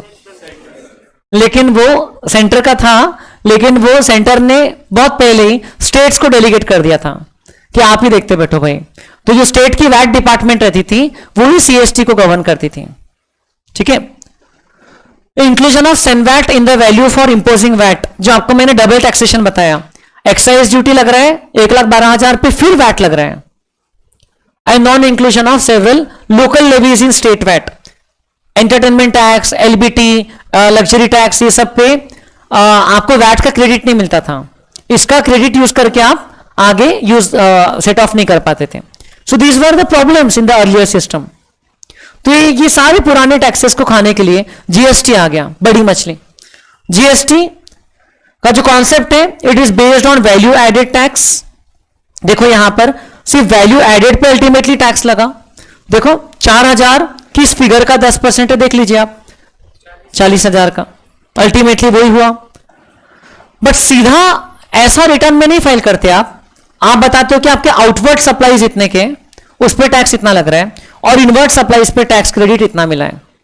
और दूसरी बात और एक आपको क्लियर कर दूं कि आपको ऐसा गुड्स टू गुड्स कोरिलेशन नहीं बताना पड़ता है कि ये गुड्स खरीदा और ये गुड्स बेचा तो इसका इनपुट टैक्स इसी के अगेंस्ट में यूज कर, इतना नहीं रहता है, वरना ये तो बहुत ज्यादा कॉम्प्लिकेटेड हो जाएगा। आपको कितना डिटेल में रिकॉर्ड मेंटेन करना पड़ेगा। इसमें जो रहता है सिस्टम, वो आपको टोटल महीने भर का आपके पास इनपुट टैक्स क्रेडिट कितना है वो देखते हैं, महीने भर का टोटल आउटपुट टैक्स लायबिलिटी कितनी है वो देखते हैं। भले ही आपके पास कुछ इनपुट्स में से गुड्स बचे होंगे स्टॉक में, यूज नहीं किया होगा, तो भी उसका क्रेडिट चलता है, क्योंकि आगे तो आप यूज करने वाले हो ना। It should be intended to be use for the purpose of business, तो आप उसका क्रेडिट ले सकते हो।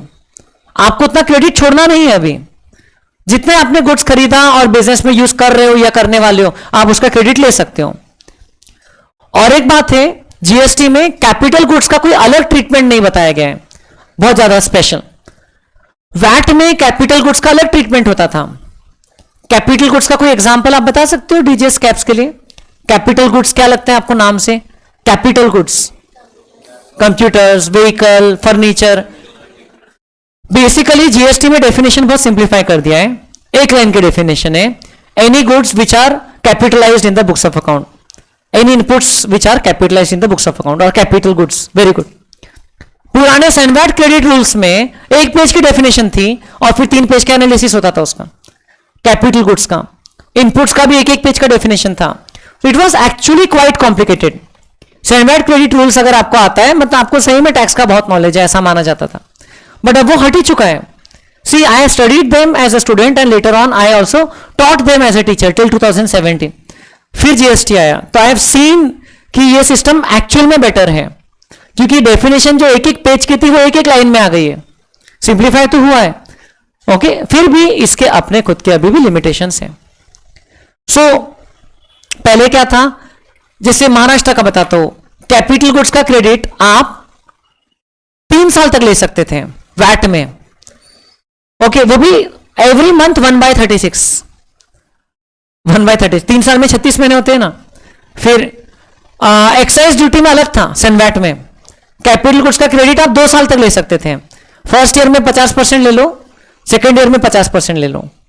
आप जीएसटी में लोग ने बोला नथिंग डूइंग, डोंट वरी, आपने गुड्स खरीद लिया ना, कैपिटल गुड्स खरीदा, बिजनेस लिए खरीदा, प्योरली बिजनेस में यूज करने वाले हो तो आप उसका 100% क्रेडिट तभी ले लो, खत्म बात, अगर आपके पास इनवॉइस वगैरह है तो जीएसटी में सिस्टम को थोड़ा आसान करवाया गया। तो आपका जो वैल्यू एडेड है वो हम लोग ऐसा वैल्यू एडेड का डायरेक्ट परसेंटेज नहीं निकालते, हम लोग आउटपुट टैक्स लायबिलिटी निकालते as a percentage of total outward supplies, और उसमें से माइनस करते हम लोग input tax credit which is already available on the basis of your GSTR two B. GSTR two B क्या है, ये एक ऑटो पॉपुलेटेड फॉर्म है, ऑटो फिल्ड फॉर्म है जो सॉफ्टवेयर से आपको बन के मिल रहा है। आप लॉग इन करोगे तो आपको दिख जाएगा, ठीक है।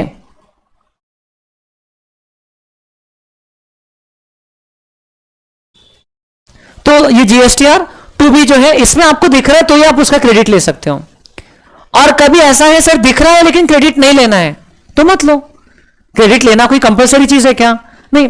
आपको लगता है कि कोई चीज आपने खरीदा तो है लेकिन बिजनेस में यूज नहीं करोगे तो आप उसका पहले से ही क्रेडिट मत लो, बिकॉज क्रेडिट तभी लेना चाहिए जब आप उसको बिजनेस में यूज करने वाले हो।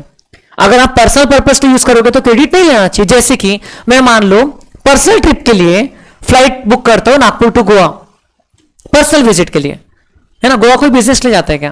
तो अब मैं गोवा जा रहा हूं, आ रहा हूं, अब मैंने उसमें फ्लाइट की टिकट बुक करते वक्त आपने कभी देखा है जीएसटी नंबर मांगता है वो, whether you are registered under GST डालना है तो डाल सकते, मैंने डाल दिया था। तो बाद में मेरे पास फिर भी चॉइस है, मेरे पास में क्रेडिट तो दिख रहा है लेकिन मैं चाहूं तो वो नहीं ले सकता हूं।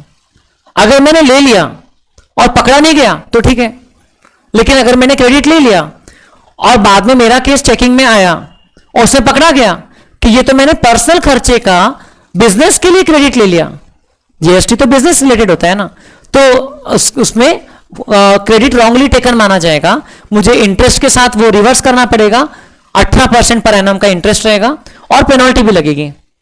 सो कॉन्सिक्वेंसेज हो जाएंगे। सो क्रेडिट अगर आप गलत लेते हो तो वो भी टैक्स इवेजन की बराबर है। आप कोई सप्लाई नहीं बताते हो वो भी टैक्स इवेजन है, आप कोई क्रेडिट गलत लेते हो वो भी टैक्स इवेजन है। Are you understanding? दोनों चीज। तो क्रेडिट आपको जो जीएसटी टू बी में दिख रहा है उसमें से जो एलिजिबल है वो आप ले लो बिंदास। कुछ कुछ चीजों का क्रेडिट अलाउड ही नहीं है, ब्लॉक्ड है। There is a section 17(5) under the CGST act, जिसमें लिखा ही है कि कार खरीदोगे तो क्रेडिट मिलेगा ही नहीं अनलेस आप 3 में से कोई एक बिजनेस कर रहे हो। तो नॉर्मली कार खरीदने पर क्रेडिट मिलेगा नहीं। जैसे हम लोग ने कैब्स के लिए वैन खरीदा तो वो वैन का हमको क्रेडिट नहीं मिला, उसमें सप्लायर ने जीएसटी लगाया तो भी वो कॉस्ट है हमारा। फिर ऐसे कुछ खर्चे होते हैं जिसका क्रेडिट अलाउड ही नहीं है, तो वो लिस्ट भी हम लोग पढ़ेंगे। सो देयरफॉर ये बहुत ही सिस्टमैटिक लॉ की स्पेशलाइज्ड ब्रांच होती है जो टैक्सेशन होता है, इसमें बहुत स्पेसिफिक रूल्स हम लोग पढ़ते हैं। कई बार हमारा लॉजिक कुछ और बोलता है, हमारा दिल कुछ और बोलता है कि ऐसा होना चाहिए, ये ज्यादा लॉजिकल अप्रोच है, लेकिन लॉ में जो लिखा रहता है वो प्रिवेल करता है। So therefore we have to exactly understand and know कि क्या लिखा हुआ है इस टाइप की सिचुएशन से रिलेटेड। देन इस तरीके से हमारा टैक्स जो है वो कैलकुलेट होता है। Value added tax continuous chain of tax credits रहती है up to the final consumer level. Consumer finally credit नहीं ले सकता है क्योंकि कंज्यूमर तो वो गुड्स को कंज्यूम करने वाला है पर्सनल पर्पस के लिए। Then it is a final consumer who bears the GST. ये भी हमको समझना है, क्योंकि यहां पर जो टोटल ये अमाउंट है it will be equal to 1,70,500। ये टोटल अमाउंट अल्टीमेटली किसने पे किया? कंज्यूमर ने, जिसमें 15,500 का जीएसटी उसने बेयर किया। होलसेलर एंड रिटेलर बेयर नहीं कर रहे, they are shifting the burden to the next party. So this is the feature of indirect tax. And because ultimately only the value added is taxed indirectly. जब आप output पे tax लगा रहे हो minus input का tax कर रहे हो तो सिर्फ वैल्यू एडेड पे टैक्स लग रहा है ना।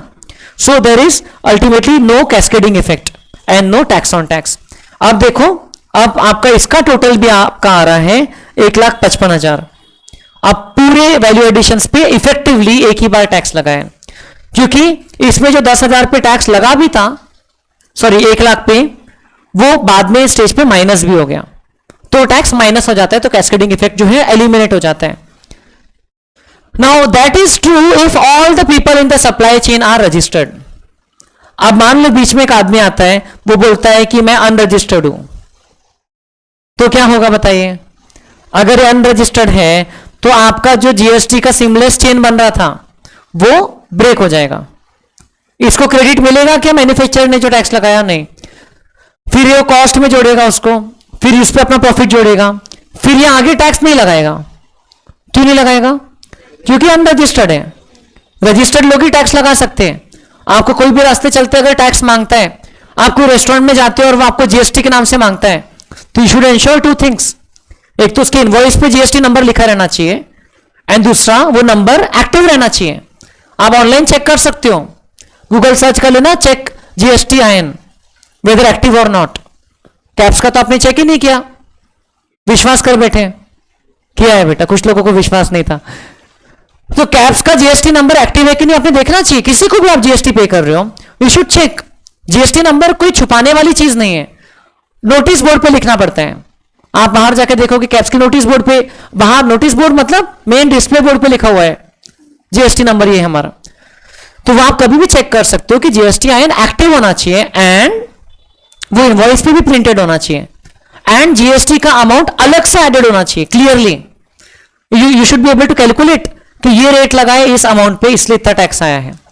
अगर जीएसटी इंक्लूडेड है बोल रहे हैं तो वैसा बिल नहीं चलता। GST should be separately mention even if you are unregistered. ठीक है, GST number should be mention. तो वो सब आपने देखना है। अब ये अनरजिस्टर्ड है लेकिन ये वापस रजिस्टर्ड है मान लो, तो प्रॉब्लम क्या होगा? ये रिटेलर अब जो भी टैक्स लगाएगा कंज्यूमर से, तो रिटेलर को पूरा टैक्स देना पड़ेगा गवर्नमेंट को।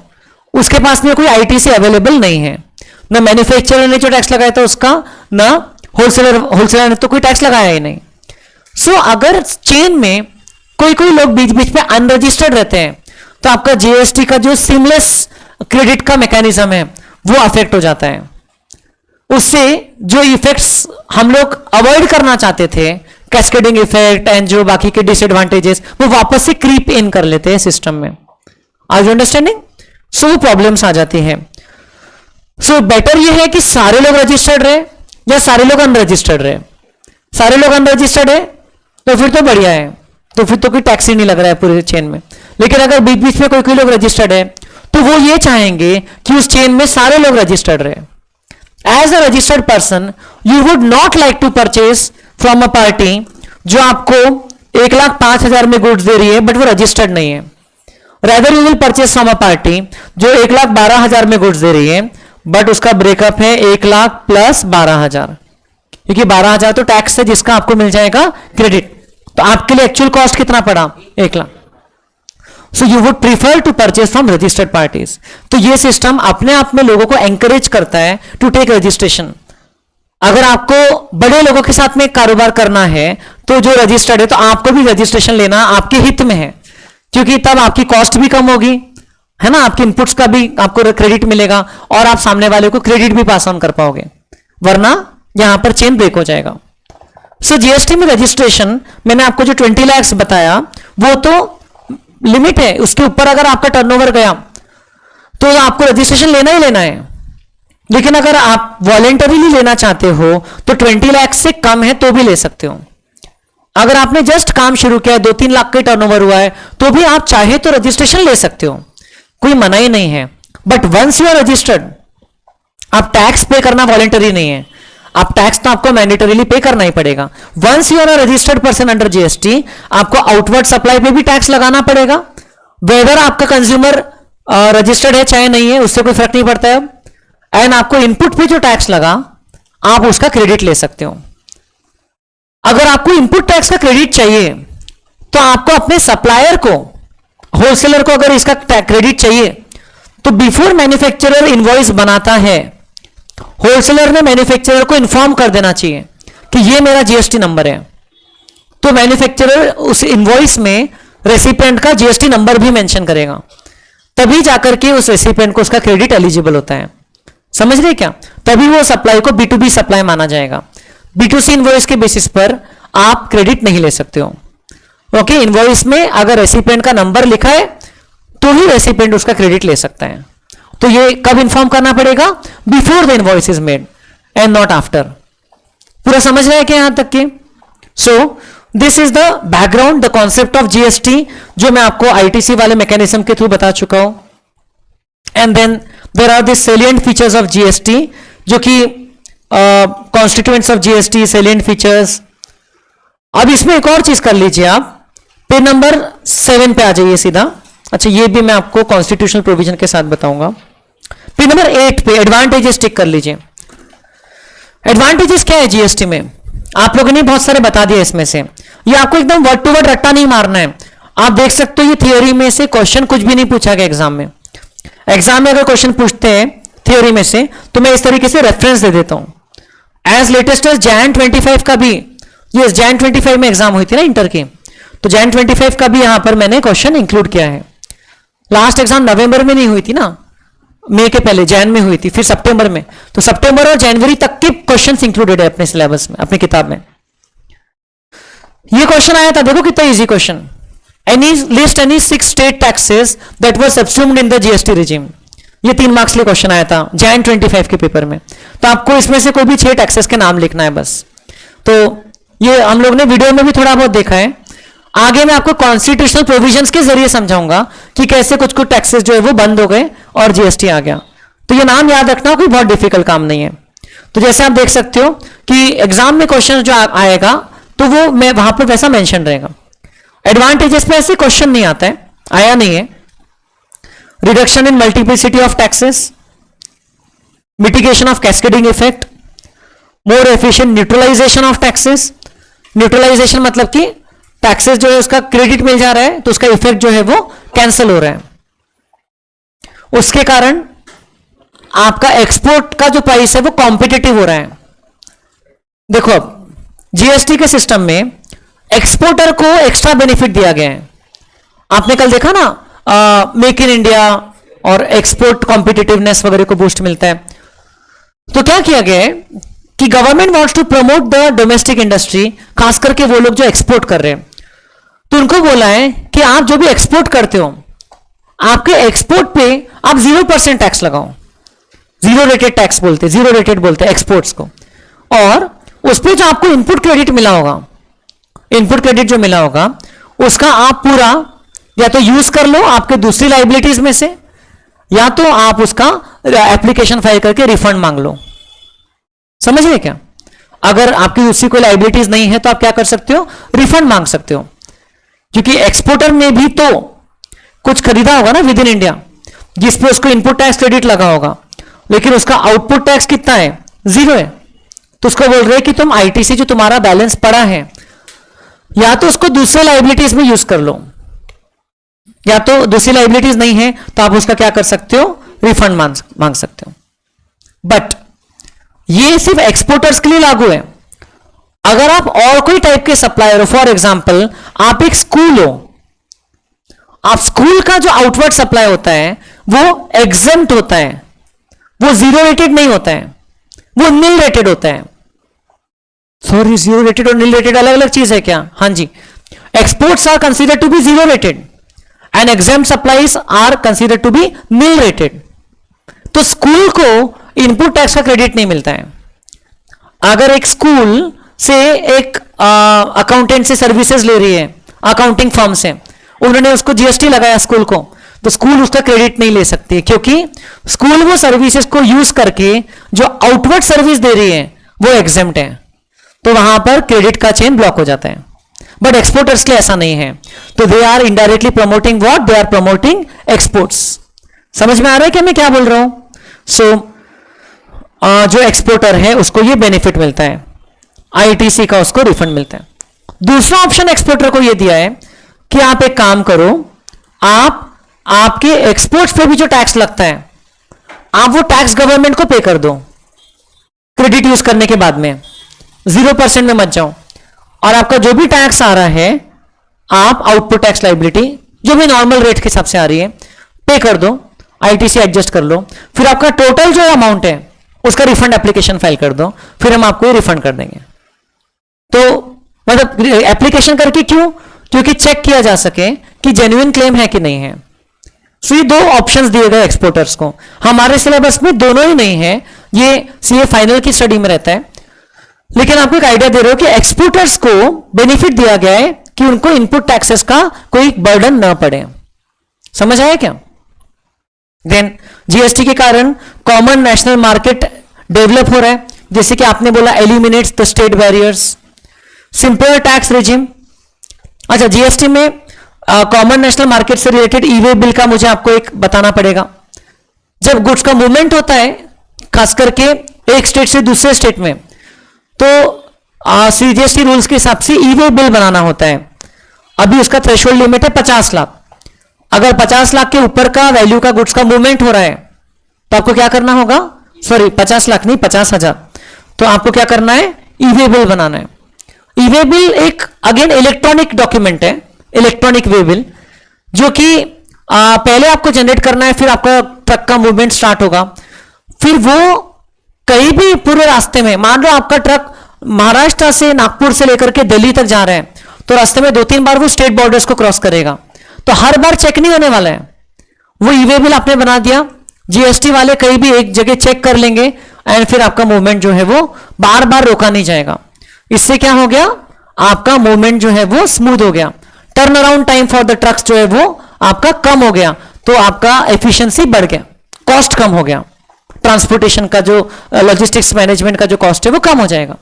सो ई वे बिल एक बहुत गेम चेंजर चीज आई है जीएसटी में, तो उससे भी कॉमन नेशनल मार्केट को बूस्ट मिल रहा है। अनलेस जीएसटी के कोई ऑफिसर को शक हो रहा है कि उसको कोई इंफॉर्मेशन मिली है कि पिछली चेकिंग के बाद में इन लोग ने ट्रक के सामान में कुछ कम ज्यादा किया है, कुछ टैक्स इवेजन कर रहे हैं, चोरी छुपे कुछ गुड्स लेके जा रहे हैं, तो फिर वो वापस से चेक कर सकते हैं।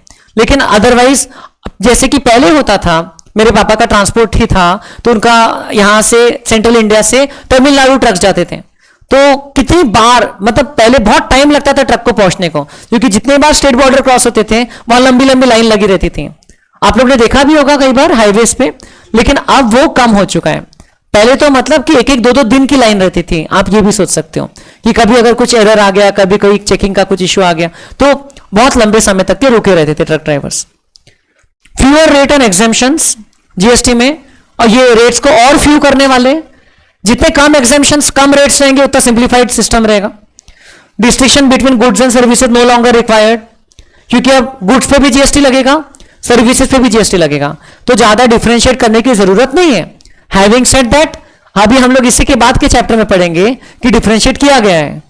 गुड्स पे रेट अलग तरीके से लगते हैं, सर्विसेज पे अलग रेट्स हैं, और फिर रिवर्स चार्ज की भी अलग अलग नोटिफिकेशन से रेट नोटिफिकेशन अलग अलग है, एग्जेम्पशन नोटिफिकेशन अलग अलग है।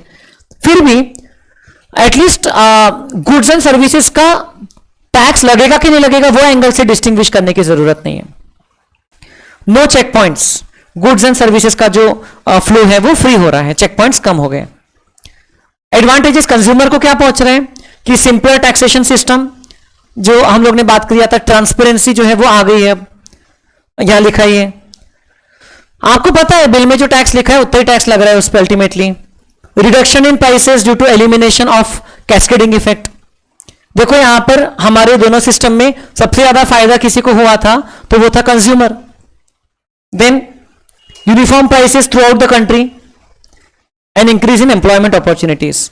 एम्प्लॉयमेंट अपॉर्चुनिटीज बढ़ेगी क्योंकि इकोनॉमी को बूस्ट मिलेगा जीएसटी से, तो इनडायरेक्टली वो उसका बेनिफिट है। एंड देन आप लोग ने वीडियो में भी देखा, अलग अलग सेक्टर के लोगों ने बताया था कि कैसे जीएसटी आने से आप उस समय का इन्फ्लेशन ट्रेंड भी स्टडी कर सकते हो। इन्फ्लेशन उतना ज्यादा नहीं था जीएसटी आने के बाद में। ओके, जैसा कि पहले 2014 के पहले का देखना आप, इन्फ्लेशन कितना ज्यादा पहुंच गया था, और अभी भी इन्फ्लेशन उतना ज्यादा नहीं है। अब advantages to government, unified common national market to boost foreign investment and make in India. So ये गवर्नमेंट को एडवांटेज है, नेशनल मार्केट बढ़ेगा, इकोनॉमी बूस्ट होगी, एक्सपोर्ट एंड मैन्युफैक्चरिंग बूस्ट होगा, जिसका ट्रिकल डाउन इफेक्ट होगा, है ना, employment generation, poverty reduction. Actual में एक्सट्रीम पॉवर्टी से मैक्सिमम लोग बाहर आ गए हैं इंडिया में, उसका जीएसटी को थोड़ा बहुत श्रेय जाता है, बहुत सारी और पॉलिसीज हो सकती है, लेकिन GST is one of the things. Improving the overall investment climate in the country which will benefit the development of states. Overall जो इन्वेस्टमेंट का क्लाइमेट है वो इंप्रूव हो रहा है, बिकॉज सी अगर सर्टेनिटी रहेगी टैक्सेशन रेजिम में तो इंडिया के बाहर से इन्वेस्टर्स इंडिया में इन्वेस्ट करना चाहेंगे, इफ देयर इज सर्टेनिटी। अगर सर्टेनिटी नहीं है, जैसे कि इनकम टैक्स में आप लोगों को एक प्रोविजन, एक याद होगा, मुझे नहीं पता, वोडाफोन का केस लॉ बताया था आपको, जिसमें गवर्नमेंट ने रिट्रोस्पेक्टिव अमेंडमेंट कर दिया था और बोला था कि चलो आप टैक्स भरो। मतलब अगर आप प्रायर डेट से चेंजेस कर दे रहे हो टैक्सेशन लॉ को, तो फॉरेन इन्वेस्टर्स तो डिस्करेज हो जाएंगे ना, उनको पता ही नहीं कि 4 साल बाद आप पुरानी नोटिस इश्यू कर रहे हो, पुराने आप कच्चे चिट्टे खोल दोगे और बोलोगे कि टैक्स भरो, so that will be a problem. So GST आने के कारण एक थोड़े से स्टेबिलिटी आ गई है हमारे जो टैक्सेशन सीन में, क्योंकि अब स्टेट्स के पास में सोल कंट्रोल नहीं है कि विद इन द स्टेट जो ट्रांजैक्शन हो रही है उसके लिए। अब जीएसटी काउंसिल रिकमेंड करेगा तो ये चेंजेस नेशनल लेवल पर एक साथ लागू होंगे। Uniform SGST and IGST rates, inter state and intra state rates में यूनिफॉर्मिटी है, अभी कोई उसमें डिफरेंसेस नहीं है, तो टैक्स इवेजन करने का कोई इंसेंटिव नहीं है कि मैं दूसरे स्टेट से नहीं खरीदता इसी स्टेट से खरीदता, ऐसा नहीं है। अब आप बाकी फैक्टर्स देख सकते हो, reduction in compliance cost, no requirement of multiple record keeping. Government के एंगल से भी कॉस्ट कम हो गई है, क्योंकि गवर्नमेंट को अब लोगों का सिर्फ जीएसटी का रिटर्न प्रोसेस करना है। पहले गवर्नमेंट को इतने सारे अलग अलग टैक्सेस के रिटर्न्स जो है वो लिंक करना रहता था, प्रोसेस करना रहता था, तो गवर्नमेंट के एंगल से भी तो ये कम हो गया है ना कॉस्ट इन्वॉल्व।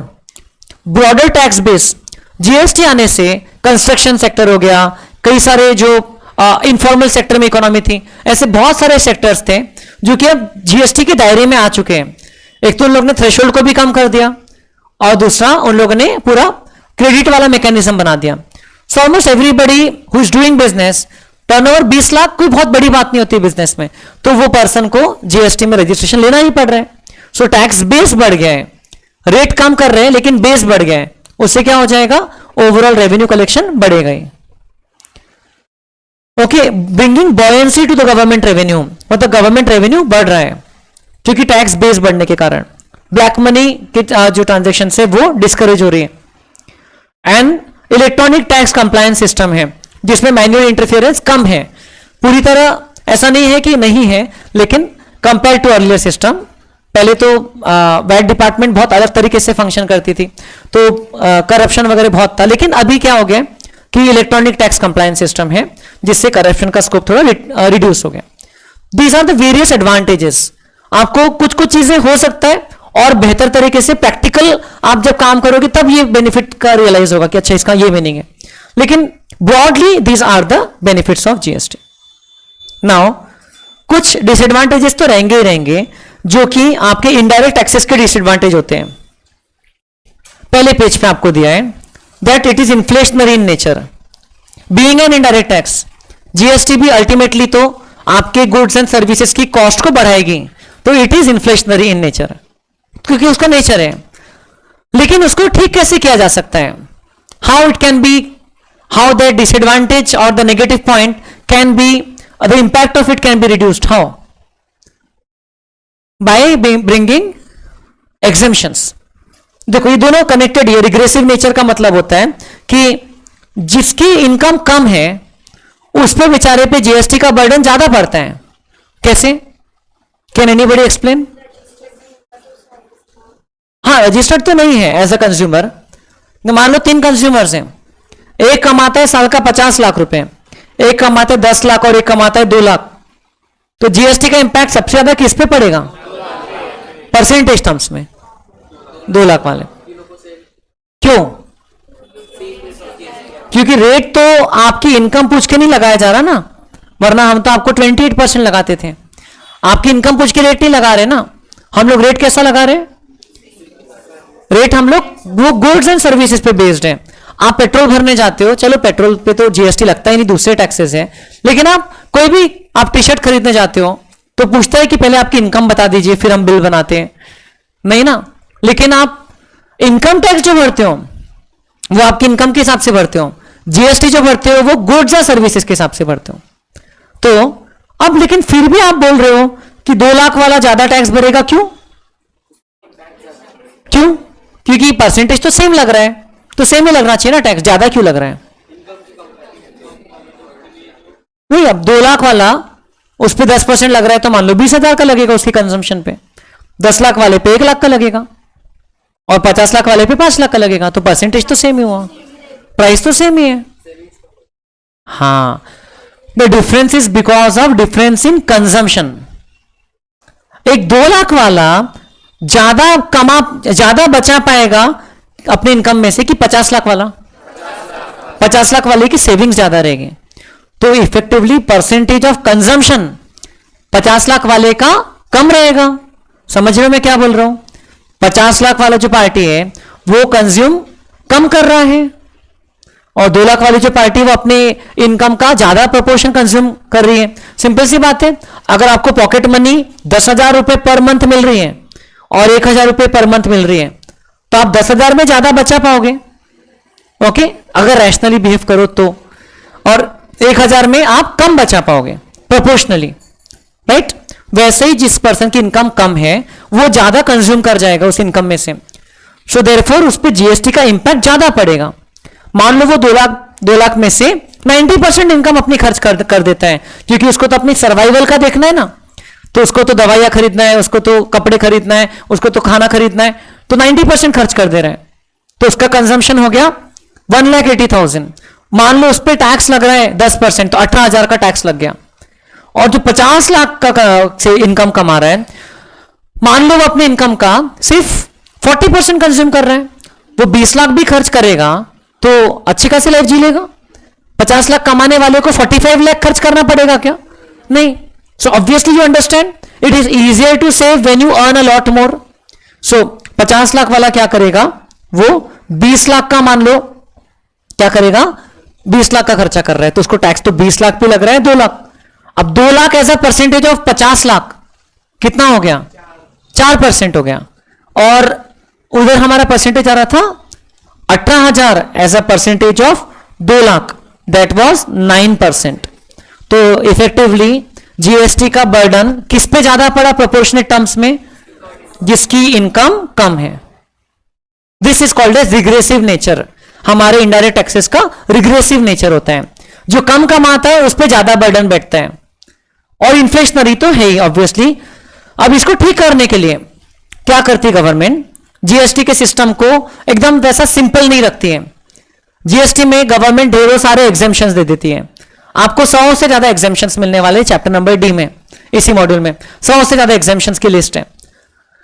फॉर एग्जाम्पल, आपकी स्कूल कॉलेज की एजुकेशन फीस, आपकी हेल्थ केयर का जो खर्चा आप डॉक्टर को पे करते हो, ऐसे बहुत सारे एग्जेम्पशंस हैं जीएसटी में।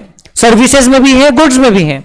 थैंकफुली अपने सिलेबस में सिर्फ सर्विसेज है, लेकिन एग्जेम्पशंस देते हैं ताकि जो चीजें मास कंजम्पशन वाली है वो चीजों पे या तो जीएसटी का रेट कम रहे या तो रहे ही ना।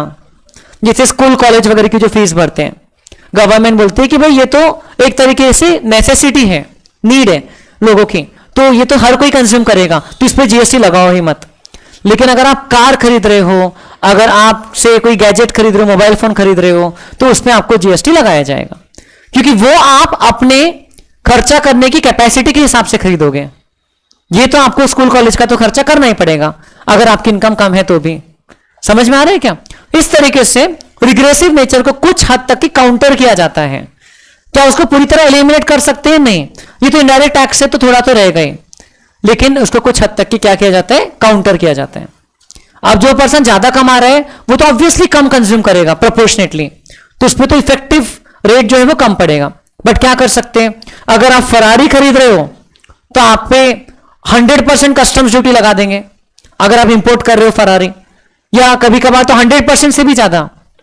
अगर 1 करोड़ रुपए की कार ला रहे हो तो आपको 1.5 करोड़ रुपए का तो टैक्स देना है, तो लाओ टैक्स दो, and people still do it, because जिसके पास में 1000 करोड़ रुपीस पड़े उसको 1-2 करोड़ से क्या फर्क पड़ रहा है, समझ रहे क्या?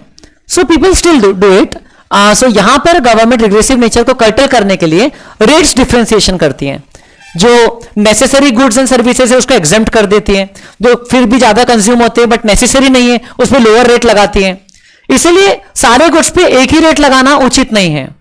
आप चप्पल पे भी सेम रेट लगाओगे और आप एक टबैको पे भी सेम रेट लगाओगे और लग्जरी कार पे भी सेम रेट लगाओगे तो वो सही नहीं है।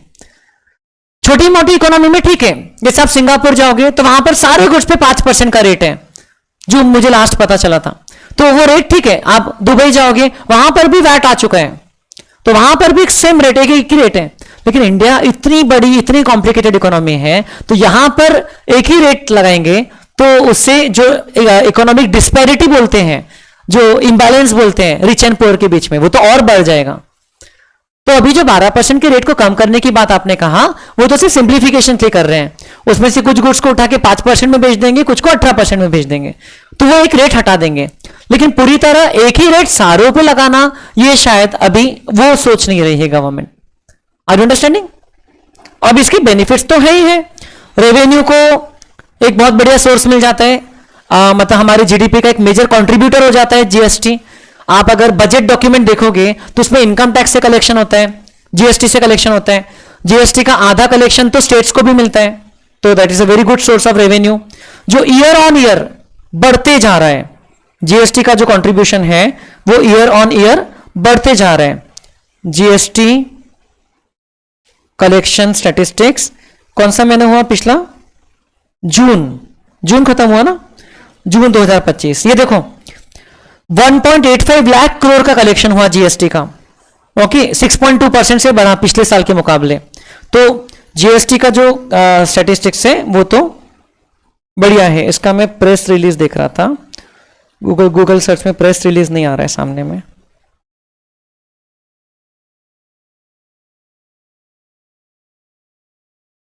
ये रहा, ये देखिए, ये जून 2025 का इन लोगों ने डेटा पब्लिश किया है कि डोमेस्टिक सप्लाई से कितना जीएसटी कलेक्ट हुआ, इंपोर्ट से कितना हुआ, दिख रहा है आपको सारा। सो टोटल जो रेवेन्यू है वो ईयर ऑन ईयर बढ़ रहा है, एंड ओवरऑल हमारे जीडीपी का भी बहुत इंपॉर्टेंट परसेंटेज है। गवर्नमेंट ये भी देती है, इससे आपको आइडिया लग जाएगा कंज्यूमर स्टेट्स कौन से हैं।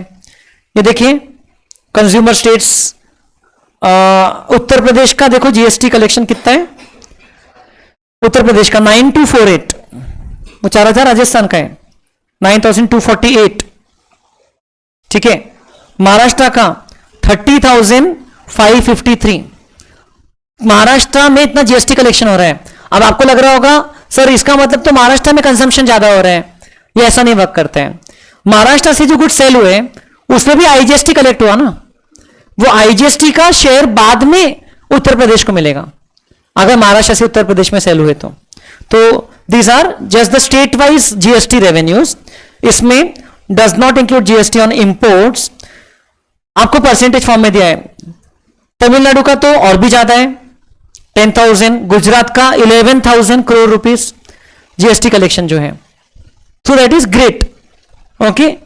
बिहार का सिर्फ 1,700, मतलब बिहार से जो सप्लाईज हो रहे हैं वो बहुत कम हो रहे हैं compare to these other states. Then SGST and SGST portion of IGST settle to the states. IGST में क्या होता है, आईजीएसटी का आधा हिस्सा स्टेट को चला जाता है। कौन सी स्टेट को जाता है? कंज्यूमर स्टेट को। अब देखो, अब इसमें आप देखो उत्तर प्रदेश को, अब देखो आप कितना सारा इनका रेवेन्यू हो गया है, 21,270 हो गया है। दिख रहा है क्या? ये एक वैल्यू दिख रही है, मैं मार्क नहीं कर पा रहा हूं, ये 21,270 उत्तर प्रदेश का पोस्ट सेटलमेंट ऑफ एसजीएसटी। अब रेवेन्यू देखो किसका सबसे ज्यादा आ रहा है आफ्टर सेटलमेंट, कंजम्पशन के बाद उत्तर प्रदेश का बहुत ज्यादा है, बिहार का भी ज्यादा है, राजस्थान, दिल्ली, हरियाणा इनका काफी ज्यादा है, ठीक है। वेस्ट बंगाल का भी है क्योंकि वहां पर कंजम्पशन बहुत है। महाराष्ट्र का तो बहुत ज्यादा है, okay, because Maharashtra is the economic hub of India. Being place where Mumbai is located. तो ये आपका क्यूमुलेटिव रहता है, आईजीएसटी का भी जो पोर्शन आता है उसके बाद। तो ये आपको डेटा दिया है, इसका आपको कुछ यूज नहीं करना है। कितना अमाउंट किसने कलेक्ट किया वो भी लिखा रहता है। उसके बाद में टोटल कलेक्शन, ग्रोथ कितना हुआ, स्टेट वाइज बिल्कुल ज्योग्राफिकल डेटा आपको बढ़िया तरीके से दिया है। सो आपको समझ में आ रहा है क्या? ये these are all the state codes. ये जो आपको नंबर दिख रहा है ना, महाराष्ट्र का स्टेट कोड है 27। आप डीजीएस कैफ का रजिस्ट्रेशन नंबर देखोगे तो उसके पहले 2 डिजिट 27 है। आप अगर कर्नाटका से कुछ खरीदोगे तो वो सप्लायर का जीएसटी नंबर में 29 लिखा रहेगा। स्टेट कोड है, हर एक स्टेट का स्टेट कोड दिया हुआ है ऐसा। सो कितने जीएसटी आयन कहां पर रजिस्टर्ड है वो भी आपको दिख रहा है। देखो महाराष्ट्र में पूरे इंडिया में से सबसे ज्यादा रजिस्ट्रेशन महाराष्ट्र में है, 7,71,000। उसके अलावा गुजरात में 5,49,000। अब उत्तर प्रदेश की पॉपुलेशन इतनी ज्यादा है तो भी देखो उत्तर प्रदेश में है 9,26,000 पॉपुलेशन वाइज, लेकिन परसेंटेज कम है क्योंकि पॉपुलेशन तो महाराष्ट्र से कई ज्यादा है, लेकिन नंबर ऑफ रजिस्ट्रेशन परसेंटेज में उतने ज्यादा नहीं है। सो ये these are the number of registration as on 30th of June। Total 64,22,000 GST आयन्स है सेंट्रल फॉर्मेशंस के पास में, स्टेट फॉर्मेशंस के पास में और भी है। तो इसका ये डिफरेंस क्या है ये समझना पड़ेगा, डेटा उन लोग ने कैसे कंपाइल किया। लेकिन ये जनरली 1 तारीख को ही डेटा पब्लिश हो जाता है क्योंकि ये पूरा सिस्टम से जनरेट हो रहा है, पूरा जीएसटी पोर्टल पे काम होता है। सो हम लोग क्या देख रहे थे, हम लोग ये बेनिफिट्स देख रहे थे। It's a very important source of revenue. No perception of direct pinch. आपको एज अ कंज्यूमर पिंच नहीं होता है, आपको लगता है कि चलो टोटल कॉस्ट इतनी है, लेकिन आपको इनकम टैक्स देने को बोले तो पिंच होगा कि पहले आप इनकम कमा रहे हो और वो इनकम कमा रहे हो उसमें से बोल रहे चलो अब टैक्स दो 30%, 40% सरचार्ज वगैरह मिला के, तो आपको बड़ा बुरा लगेगा। आप आइसक्रीम खरीद रहे हो, खा रहे हो और गवर्नमेंट आके बोलते लाओ हमको हमारा हिस्सा दो पहले, कितना बुरा लगेगा। आइसक्रीम से भी ज्यादा बुरा लगता है जब अपना एक्चुअल पैसा जाता है मेहनत की कमाई का। Wider tax base. जीएसटी में इंडिया का हर कोई कंट्रीब्यूट करता है, हर कोई कंज्यूमर कंट्रीब्यूट करता है। इनकम टैक्स में सिर्फ कुछ 1.5, 2, 2.5% लोग कंट्रीब्यूट करते हैं पूरे इंडिया के पॉपुलेशन के, लेकिन जीएसटी में तो हर कोई कंट्रीब्यूट करता है। जैसे मैंने आपको बताया एक बेबी भी पैदा होता है तो जीएसटी में कंट्रीब्यूट करना शुरू कर देता है। You should be proud of yourself, you are a proud tax payer. आप टैक्स भरते हो, ओके, विलिंगली और अनविलिंगली वी डोंट नो, लेकिन टैक्स तो भरते हो आप। तो therefore you should take care of national property and all national interest. GST क्या करता है? Promote social welfare by increasing the cost of harmful और अनडिजायरेबल प्रोडक्ट्स। जो आपके अनडिजायरेबल प्रोडक्ट्स होते हैं तो उसका कॉस्ट क्या है वो बढ़ाया जा सकता है bye increasing the tax. And ये तो इसके फीचर्स है ही इनडायरेक्ट टैक्स की कि बर्डन शिफ्ट होता है और ये कमोडिटीज एंड सर्विसेज पे लगता है। Is it okay? तो भी आज के लिए आपको सिर्फ इतना सा काम है, ये दो का डिफरेंस पढ़ के आना। आपको पूरे पॉइंट्स एकदम क्लैरिटी से समझेंगे जरूरी नहीं है, कीवर्ड्स मार्क करके आओ। कल की क्लास में मुझे पहले आप इसमें से पूछ लेना और फिर हम लोग कल जीएसटी के आईजीएसटी, एसजीएसटी, सीजीएसटी उसकी बात करेंगे। आज जो समझाया सब समझ में आया? चलिए, थैंक यू।